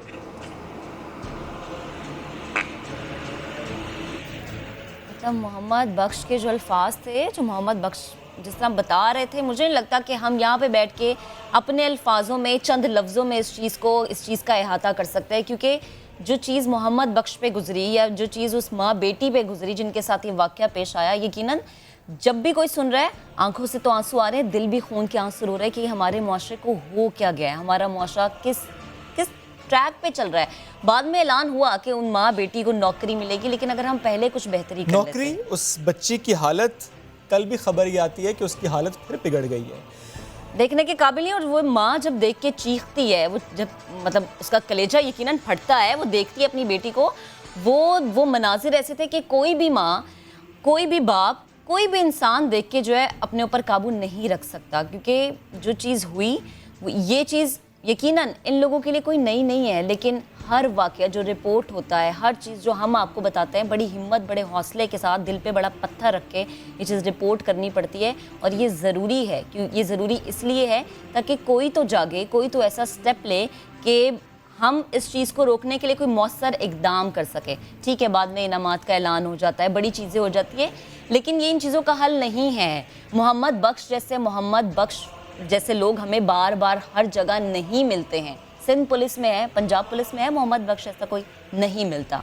और मोहम्मद बख्श ने जिस तरह से ये चीज़ की, जिस तरह से आवाज़ उठाई, मुझे नहीं लगता शुएब कि इस तरह से कहीं पे भी कि कोई भी आवाज़ मज़ीद उठा सकता। आगे बढ़ना भी ज़रूरी है, प्रोग्राम में आगे बढ़ना भी ज़रूरी। इंसानों और माहौल के तहफ़्फ़ुज़ की बात करनी थी, हमारा एक मौजू था आज। हमने एक सेगमेंट रिकॉर्ड किया था, वो सेगमेंट आपको दिखाते हैं। इंसानों के तहफ़्फ़ुज़ के लिए, माहौल के तहफ़्फ़ुज़ के लिए बहुत ज़रूरी है कि इस माहौल में, इस एनवायरनमेंट में जितने भी जानदार हैं उनका हम ख्याल रखें। वो हमारे इकोसिस्टम के लिए ज़रूरी हैं, तभी तो वो यहाँ पर मौजूद हैं। कोई भी जानवर, कोई भी चीज़ ऐसी नहीं जिसकी यहाँ पर ज़रूरत नहीं। हम सबको तहफ़्फ़ुज़ जब करना है तो कहाँ पर हम गलती, कहाँ पर हम कोताही करें, हम सब जानते हैं कि कहाँ पर गलती और कहाँ पर कोताही हो रही है। जब हम स्ट्रे एनिमल्स का जिक्र करते हैं तो उसमें हम देखते हैं कि कई दफ़ा ख़बरें रिपोर्ट होती हैं कि किसी कुत्ते ने बच्चे को काट लिया। क्यों? क्योंकि बच्चे ने छेड़ा होता है या उस इलाके में किसी ने किसी वक्त उस कुत्ते को छेड़ा होता है, जिसकी वजह से वो रिएक्ट करता है। खैर, ये तो अमूमी सूरत हाल की बात करें, ऐसे में बहुत से लोग हैं जो बहुत अच्छा काम कर रहे हैं स्ट्रे एनिमल्स के हवाले से। ऐसे में एक खातून है और उन्होंने एक ऑर्गेनाइजेशन, बल्कि एक वेलफेयर ऑर्गेनाइजेशन का क़याम किया, stray animals safety and control authority Pakistan welfare. इन्होंने कुछ एकड़ रकबा गडाब के करीब किराए पर लिया और वहाँ पर इन्होंने कुछ जानवरों को रखा हुआ है। और जिस तरीके से काम कर रही हैं, TNVR इसे कहा जा रहा है। व्हाट एग्जैक्टली TNVR इज़, हम इसी से मुतालिक बात करेंगे। हमें ज्वाइन किया स्टूडियोज़ में सोनिया सहर ने, एनिमल एक्टिविस्ट हैं आप। गुड मॉर्निंग, कैसी हैं आप? अस्सलाम वालेकुम, गुड मॉर्निंग, बिल्कुल ठीक हूँ, आप कैसे हैं? अल्हम्दुलिल्लाह। Sonia, welcome to the show. Please थोड़ा सा मुझे बताइएगा कि बेज़बान जानवर, इनकी मदद करना तो हम सब की जिम्मेदारी है और कुछ बढ़ चढ़ कर इसमें हिस्सा भी डालते हैं। You're one of them. Idea कैसे आया, कितने साल पहले आपने इसको स्टार्ट किया और अभी एग्जैक्टली हम कैसे स्टेज पर हैं? जब आपने कुछ एकड़ रकबा लिया है, वहाँ पे आप ज़रा किराया दे रही हैं और आपने कुछ जानवर रखे हुए हैं, तो मुझे बताइएगा कब से स्टार्ट किया, कितने जानवर हैं वहाँ पे? ये बिल्कुल हमने रिसेंटली इसका स्टार्टअप किया है और तकरीबन हमें 5 to 6 मंथ्स हो रहे हैं। और हम लोगों ने गडाब टाउन में 4 एकड़ की ज़मीन के ऊपर हम लोगों ने वहाँ पे एनिमल्स को रिएलोकेट किया हुआ है। और इस टाइम जो आप बात करें TNVR की, वो हम लोग प्रोजेक्ट कर रहे हैं। हम लोग एनिमल्स को अपने पास लेकर आते हैं, उसके बाद उनको वैक्सीनेट करते हैं, उनको न्यूट्र स्प्रे करते हैं। TNVR stands for trap, neuter, vaccinate and release, but we don't release them.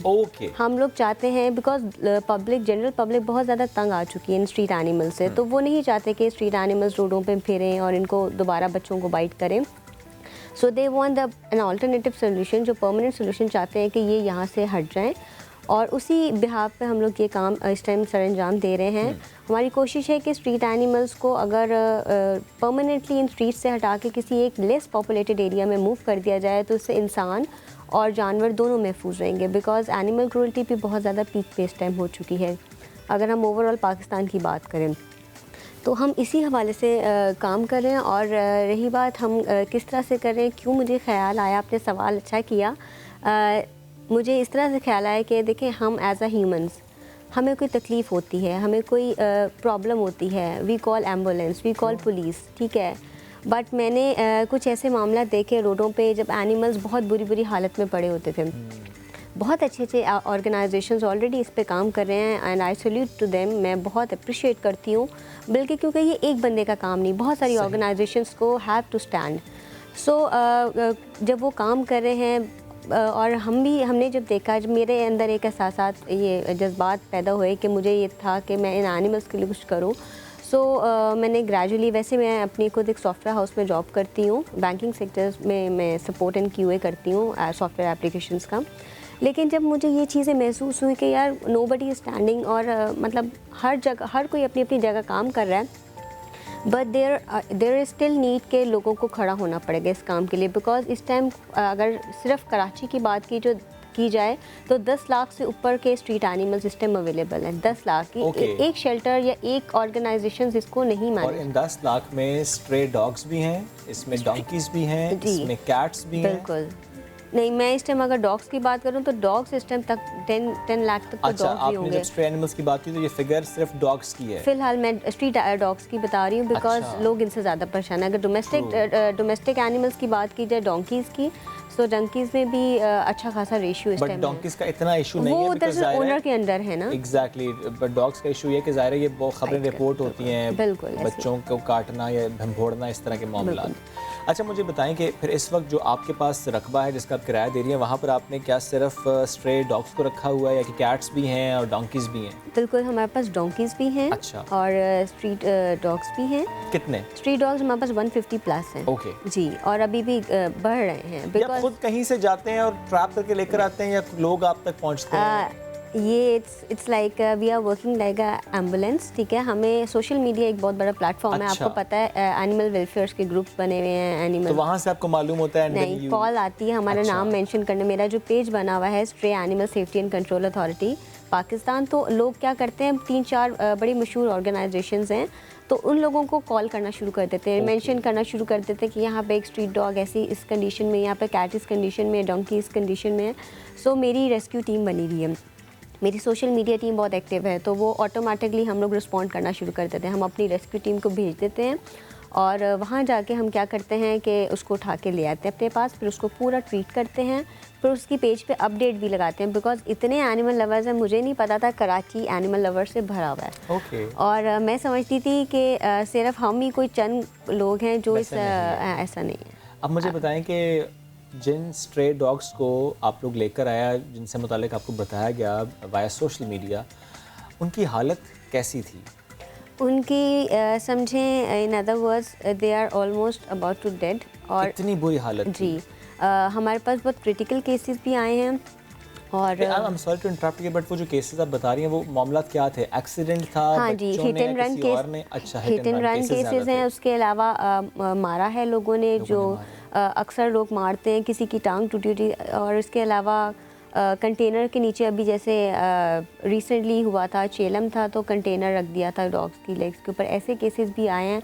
लेकिन sometimes, not every time we rescue, कुछ और अदर ऑर्गेनाइजेशंस भी, बट हमारे पास ऐसे रेस्क्यू आए। मैगट्स थे, मैगट्स होते हैं बेसिकली इंसेक्ट्स के पास, वो एनिमल्स के अंदर मतलब ग्रोथ कर जाते हैं, फ्लाई आके जब उसके ऊपर एग दे जाती है। अच्छा। तो वो मैगट्स लाइक इंसेक्ट वो फिर एनिमल की स्किन खाते रहते हैं, आहिस्ता अंदर खाते हैं। बिल्कुल, जिसे कहते हैं अदर वर्ड कीड़े पड़ जाना। अच्छा जी, तो वो जख्मी होने के बाद ये होता है। यस, वुंड पे जो है वो बहुत सारे मैगट्स हो जाते हैं। फिर मैगट्स जो हैं वो एनिमल का गोश्त खाते हैं। बेसिकली वो उसका थोड़ा थोड़ा हिस्सा खाते रहते हैं, आंखें, उनका जिस जगह पे जख्म। जी, तो फिर इसका इलाज क्या है? हाँ जी, बिल्कुल इसका है। इसका ऑन द स्पॉट आप ट्रीटमेंट करके फिर उसके बाद आप उस वुंड को बंद करते हैं। जो मेडिसिन डालते हैं मैगट्स तो उसी टाइम मर जाते हैं, फिर उनको आपको हाथ से निकालना पड़ता है। वुंड को फिर हील भी तो करना है। रिसेंटली मैं आपको बताऊंगी, मैंने 2 महीने पहले हम लोगों ने जेल चुरंगी से एक डंकी उठाया था जिसके पूरे फेस पे मैगट्स थे।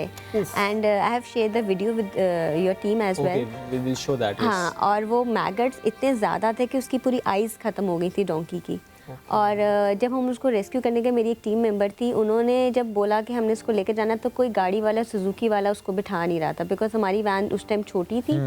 तो हमने कहा बड़ी वैन लेते हैं, तो कोई गाड़ी वाला कह रहा नहीं, इसको मत बिठाएं, इसके ओनर ने भी कहा है अब बीमारी लग जाएगी आपको। अच्छा सोनिया, ज़ाहिर है आप लोग काम इस तरीके से कर रहे हैं कि आपकी सोशल मीडिया टीम्स हैं, you guys are working like an ambulance, कि आप लोग जाते हैं, रेस्क्यू करते हैं, फिर लेकर आते हैं, देन ट्रीटमेंट, फंड्स लगते हैं बहुत ज़्यादा, वक्त के साथ साथ कैसे मैनेज कर रही हैं? अभी तक तो फ़िलहाल अपने ओन से ही, because right now we don't have any support from general public और not even from the government. और अभी तक हम अपने ओन पॉकेट से ही, मैं क्योंकि जॉब करती हूँ, एक वर्किंग लेडी हूँ, तो मेरा अपना एक कुछ बैकअप भी था, वो यूटिलाइज़ कर रही हूँ। प्लस मैं अपनी सैलरी जो है वर्कर्स को देना होता है, जो भी एक्सपेंसेस आते हैं I bear my self. Okay, तो आपके साथ कुछ और लोग भी आपकी टीम में जो कि बेयर कर रहे हैं, you are doing it yourself? Yes, I am doing from my own self. Okay, wow, कितनी अच्छी बात है, कितनी अच्छी एग्जांपल वो सेट कर रही हैं कि नॉर्मली हम देखते हैं कि जब हम जॉब पे होते हैं, 9 to 5 की जॉब हो या फॉर दैट मैटर कोई भी हम जॉब करें, तो हम एक तो थक जाते हैं, दूसरा जो हालात हैं आजकल, हमारी तो कोशिश ये होता है कि सेकेंडरी सोर्स ऑफ इनकम हम जनरेट करें, लेकिन वो खुद अपनी पॉकेट से या उनके जो फंड्स थे उनको यूटिलाइज़ कर रही हैं बड़ी अच्छी सोच के साथ। अवेयरनेस की बहुत कमी है और अवेयरनेस की बहुत ज़रूरत है, जितनी हो उतनी कम है। उस सिलसिले में भी कुछ काम किया जा रहा है आपकी तरफ से? जी बिल्कुल, हम लोगों की कोशिश ये है कि हम स्कूल्स, कॉलेजेस और यूनिवर्सिटीज़ को टारगेट करेंगे। हमारी कोशिश है बच्चों को एजुकेट किया जाए, और अभी फ़िलहाल हम लोगों ने स्टार्ट किया है मॉल्स में से। अच्छा। और on 28 November we are targeting in audience in Ocean Mall, और ओशन मॉल में हमारी कोशिश है कि हम ज़्यादा से ज़्यादा लोगों को अवेयरनेस दे सकें रिगार्डिंग एनिमल्स, कि एनिमल्स को किस तरह से ट्रीट करना चाहिए, इनको किस तरह से आप मतलब लेके चलें, because they are the part of our ecosystem and we can not make them exempt from it. बिल्कुल हम नहीं कर सकते। सो ये एक तो, और दूसरी बात ये कि हम लोग दिसंबर में हमारी कोशिश है फोरम में, ओके, 4th 5th दिसंबर हमें Saturday Sunday I think so, तो वो हमारा फोरम में है।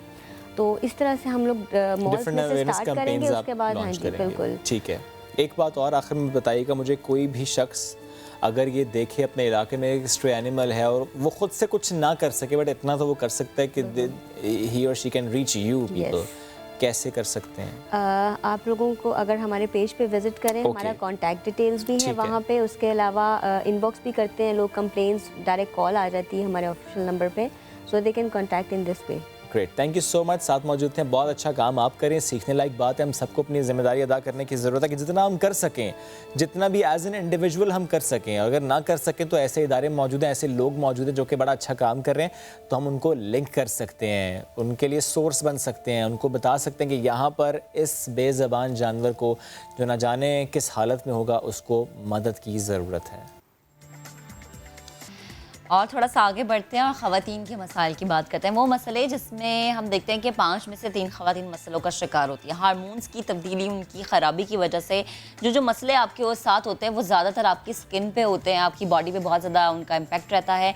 और जल्द के मसले ये होते हैं कि थोड़ी के ऊपर, और जैसे कि होंठ है उसके ऊपर आपके सख्त बाल नमूदार होना शुरू हो जाते हैं, फिर दाने हो जाते हैं, कील मुहासे होते हैं, गर्दन की जो पुश्त है वो काली होना शुरू हो जाती है, और सबसे ज़्यादा चीज़ कि आपके बाल झड़ना शुरू हो जाते हैं। और हम ये कहते हैं कि शायद ये सीजनल है और हम ज़्यादा ध्यान भी नहीं देते, हल्के पड़ जाते हैं और झुर्रियाँ चेहरे पे नुमायाँ होना शुरू हो जाती है। तो ये बहुत सारे मसले हैं जिनको हम लफ्ज़ों में बयान नहीं कर सकते। इसी पर बात करने के लिए मैं ज्वाइन किया है डर्माटोलॉजिस्ट डॉक्टर जावेद फारूकी साहब ने। अस्सलाम वालेकुम डॉक्टर साहब। अस्सलाम वालेकुम जी, खैरियत से। हमेशा की तरह मेरा पहला सवाल है कि आप इतने फ्रेश कैसे लगते हैं? इतनी पिंक स्किन है आपकी कैसे? शुक्रिया, बहुत बहुत बहुत बहुत शुक्रिया। मैंने आपको बताया ना कि आजकल तो जूसेस का सीज़न है, तो जूसेस लें, रिलैक्स रहें। देखिए, हार्मोन्स की बात हो रही है फीमेल की, मेल को इतना प्रॉब्लम नहीं है, फीमेल जो है ना इससे multiple problem by the hormones, क्योंकि अल्लाह ताला ने हमें एक सिलसिला बनाया है एस्ट्रोजन प्रोजेस्टेरोन का फीमेल के लिए और एंड्रोजन के लिए मेल बनाया है। लेकिन ये तीनों हार्मोन मेल फीमेल में मौजूद हैं। एस्ट्रोजन प्रोजेस्टेरोन फीमेल में ज़्यादा है और एंड्रोजन जो है वो मेल में ज़्यादा है। इसकी अगर डिस्टर्बेंस शुरू हो जाए, वो मोस्टली होती है फीमेल में। आजकल क्यों ज़्यादा हो रही है? आपने कहा कि आजकल क्यों ज़्यादा हो रही है, मसला ये है कि हमारा लाइफ स्टाइल चेंज हो गया है। नींद औरत उतना ही काम कर रही है जितना मर्द काम कर रहा है, रात को देर से सो रही है, पानी कम पी रही है, एक्सरसाइज बिल्कुल नहीं करती, जंक्स उसके ज़िंदगी में आ गए हैं, तो उससे उसका हार्मोनल डिस्टर्बेंस हो रहा है और वेट का वो वेट कॉन्शियस नहीं है। देखिए, मल्टीपल प्रॉब्लम क्या हो रही है, क्योंकि फीमेल जब नेचुरली पहला साइकिल शुरू होता है, एक अल्लाह का निज़ाम है, एस्ट्रोजन प्रोजेस्टेरोन बढ़ जाता है, फीमेल हार्मोन, औरत खूबसूरत होनी शुरू हो जाती है, बाल बेहतर होने शुरू हो जाते हैं, स्किन अच्छी होनी शुरू हो जाती है, इसलिए औरत को खूबसूरत बनाया अल्लाह ने। अब यही एस्ट्रोजन प्रोजेस्टेरोन डिस्टर्ब होने शुरू हो गए, एंड्रोजन लेवल जो मेल हार्मोन था वो बढ़ गया। अब मेल हार्मोन जब बढ़ा तो वही चीज़ें डेवलप हो रही हैं मेल वाली। सर के बाल आपने कहे ख़त्म हो रहे हैं, मेल पैटर्न पे चले जाना, या यहाँ पे सख्त बालों का आ जाना, दाढ़ी आनी शुरू हो गई है, अनवांटेड हेयर्स निकलने शुरू हो गए, चेस्ट पे बाल आ रहे हैं, बिल्कुल मेल पैटर्न शुरू हो गया। अब एक एज ए फीमेल उसके सर के बाल कम हो रहे हैं, एलोपेशिया हो रहा है, डिफ्यूज एलोपेशिया हो रहा है, एंड्रोजेनिक एलोपेशिया कहलाता है। एंड्रोजन हार्मोन की वजह से androgen alopecia male pattern develop हो गया, चेहरे पे बाल आने शुरू हो गए। अच्छा, हम वेट का ध्यान नहीं देते। जैसे ही मेल का वेट हो रहा है तो कार्डिक प्रॉब्लम होगी, डायबिटीज हो जाए। फीमेल का वेट बढ़ा और फीमेल का वेट बढ़ा, उसके बाल आने शुरू हो जाएंगे। अच्छा, वेट बढ़ने से एग्जैक्टली। अच्छा, वेट बढ़ने से पीसीओएस, पॉलीसिस्टिक ओवरी। मैं अपने हर पेशेंट को मोस्टली फीमेल के जरा सा मैं पूछता हूँ, साइकिल डिस्टर्ब है बेटा? फीमेल को मोस्टली या मीनोपॉज पे जा रही है, जब साइकिल शुरू हुआ टीन एज में, एक तो पॉलीसिस्टिक का खतरा, जब मीनोपॉज पे जा रही है, जब भी है ना हार्मोन्स का मसला, तो उस वक्त हमें कंट्रोल करना है। हमें सबसे पहले उसका अल्ट्रासाउंड कराना है, देखना है कि फाइब्रॉइड या पीसीओएस तो नहीं हो रहे हैं, क्योंकि उसमें ये सारी चीज़ें डेवलप हो रही हैं। अब अनवांटेड हेयर्स आ गए और फिर यंग एज में एक्नी सिस्टिक एक्नी जो है, सिस्टिक एक्नी इतनी खतरनाक एक्नी होती है कि बाकायदा स्कारिंग डेवलप हो जाती है। अगर आपने साइकिल को कंट्रोल नहीं रखा हुआ है और फीमेल का साइकिल डिस्टर्ब है, मोस्टली हमारे यहाँ बच्चियाँ बताती नहीं है मदर को, तो माएँ ज़रूर पूछेंगे तुम्हारा साइकिल इंटैक्ट है या नहीं है। और आजकल अवेयरनेस भी है, बच्चियाँ बता भी देती हैं, लेकिन इट्स वेरी वेरी इंपॉर्टेंट। तो नींद को पूरा करना है, पानी को पूरा नहीं करना है, जंक्स नहीं लेना है और वेट का बहुत ख्याल रखना है। फिर आपने कहा कि गर्दन ब्लैक होने लगती है, बिल्कुल पीछे से अक्सर देखा खवातीन की गर्दन काली हो जाती है, under arm under leg black होने लगते हैं, जरा सा फीमेल का वेट ज्यादा हुआ और ये सब डिस्टर्बेंस हो जाती है। अब वेट ज़्यादा की हम बात करें, स्पेशली ड्यूरिंग प्रेगनेंसी, जब ज़ाहिर खवातीन का वेट बढ़ता है और इवन उसके बाद भी हम देखते हैं कि अगर ऑपरेशन से डिलीवरी हुई है तो वेट बढ़ता है।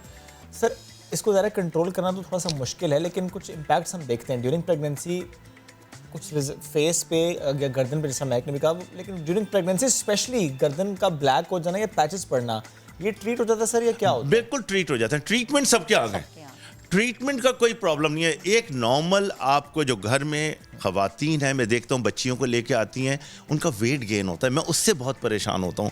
मैं हमेशा टोकता हूँ कि देखो बच्चियों का वेट कंट्रोल कराएं, कि वो वजन बढ़ा, जरा से ये लोअर पोर्शन फीमेल का बढ़ा, वहीं एंड्रोजन हार्मोन बढ़ा, वहीं मेल हार्मोन बढ़ा।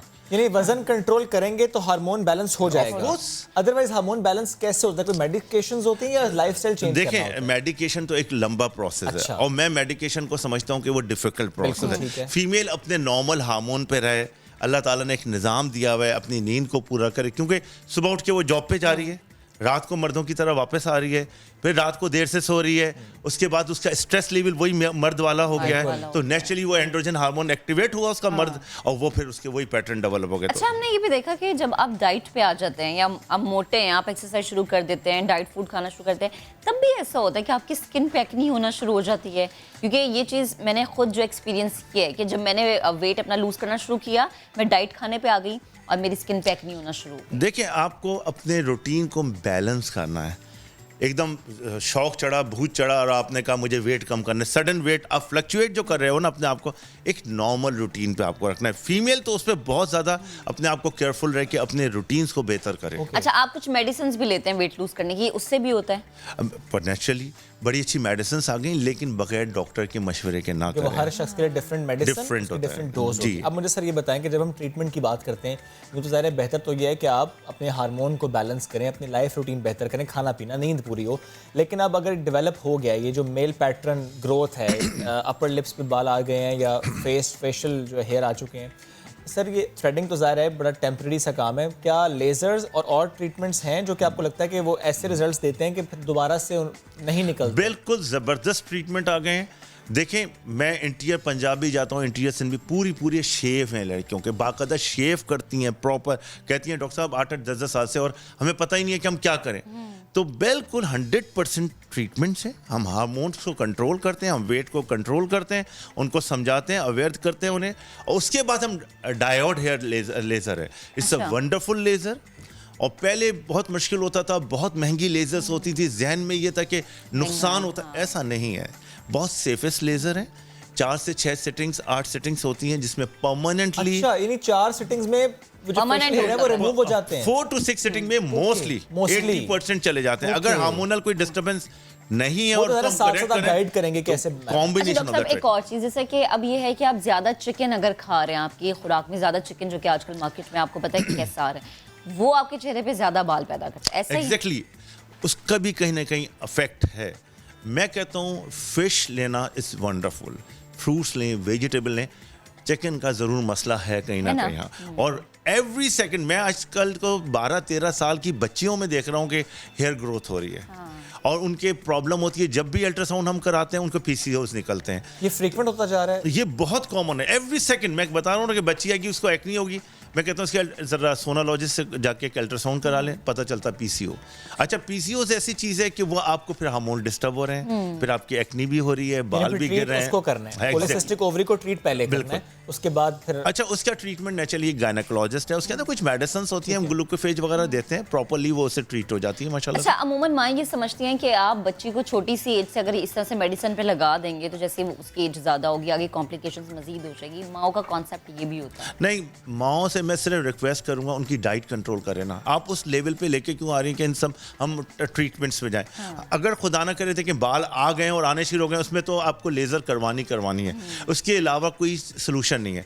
कुछ ट्रीटमेंट है हार्मोनल, वो बड़ा देख दाख के करना, क्योंकि एक दफ़ा फीमेल का साइकिल डिस्टर्ब होता है, वो आगे प्रॉब्लम क्रिएट करता है। फिर चाइल्ड बियरिंग एज, फीमेल को नेचुरली बच्चे भी हैं, फिर लैक्टेशन है, तो हार्मोन को बड़ा कंट्रोल करके चलना पड़ता है। ऐसा नहीं है कि हम ब्लैंकली करना शुरू कर दिया और हमने है ना हार्मोन्स देने शुरू कर दिए, उसमें और नुकसान के चांसेस। अच्छा, जो चेहरे पे झुर्रियाँ पड़ जाती हैं वो भी इसी का ही नतीजा है? देखिए, चेहरे पे झुर्रियाँ भी हार्मोनल मोस्टली। एक फीमेल है 40 साल की, लग रही है वो 60 साल की, उसमें अर्ली मीनोपॉज हो गया, वो साइकिल रुक गया, वो stress level, extra stress level. अच्छा, कुछ फैमिलीज में ये कॉमन होता है, स्ट्रेस पैनिक नेचर होती है, तो एक तो स्ट्रेस को ख़त्म कीजिए, वेट को कंट्रोल कीजिए, और जितना लाइफ स्टाइल को बेहतर करेंगी, डाइट को कंट्रोल करेंगे, खुद ब खुद बेहतर होगा। 1 मिनट हमारे पास, मर्दों को भी ऐसे मसाइल का सामना करना पड़ता है? मर्दों में इतना प्रॉब्लम नहीं है, या वो इसको इग्नोर करते हैं? नहीं, मर्दों में नेचुरली थायराइड हो जाएगा, लेकिन फीमेल ज्यादा इसमें अफेक्टिव है। मर्द को माशाल्लाह से अल्हम्दुलिल्लाह अल्लाह मियां ने स्ट्रांग बनाया है, आप बहुत स्ट्रांग हैं माशाल्लाह से। खूबसूरत बनाया ना उन्होंने, पहले कहा कि खवातीन को खूबसूरत, उनका हक है खूबसूरत रखना। देखिए, बच्चे भी औरत से होने हैं, फीड भी बेचारी कर रहे हैं, साइकिल भी है, तो औरत को अपने हार्मोन से बचा रखना है। जब खवातीन जो एक्सपेक्ट कर रही होती हैं, अगर बेबी गर्ल एक्सपेक्ट कर रही हो और अगर बेबी बॉय एक्सपेक्ट कर रहे हैं, दोनों में उन पे रिजल्ट्स डिफरेंट आते हैं स्किन पे, ऐसा है या मिथ्स हैं? ये मिथ्स है। मिथ्स है। अच्छा, एक और चीज़ लास्ट में मुझे पूछनी है, आप हम देखें कि अक्सर खवातीन की आंखें पूरी काली होती हैं, वो हल्के नहीं होते, वो कुछ और है, ये भी हार्मोनल है? देखिए, हार्मोनल वो स्ट्रेस लेवल, रात को लैक ऑफ स्लीप है, जाग रही है, नेचुरली वो डार्क होते चले जाएंगे। कुछ जेनेटिक भी होता है कि डार्क आए हो जाती हैं, मोस्टली वो चीज़ है कि हार्मोन, फीमेल के हार्मोन आपके चेहरे पे मैं तो फौरन बता देता हूँ कि तुम्हारे hormonal disturbance. Thank you so much sir, साथ मौजूद है। वक्त बड़ी तेजी से हो गया, आपसे मुलाकात करेंगे कल। अपना बहुत सा ख्याल रखें, बाहर जाए तो मास्क लगा कर जाएं, थोड़ा सा फासला बरकरार रखें और हुजूम मकामात पर जाने से गुरेज करें। अल्लाह हाफ़िज़।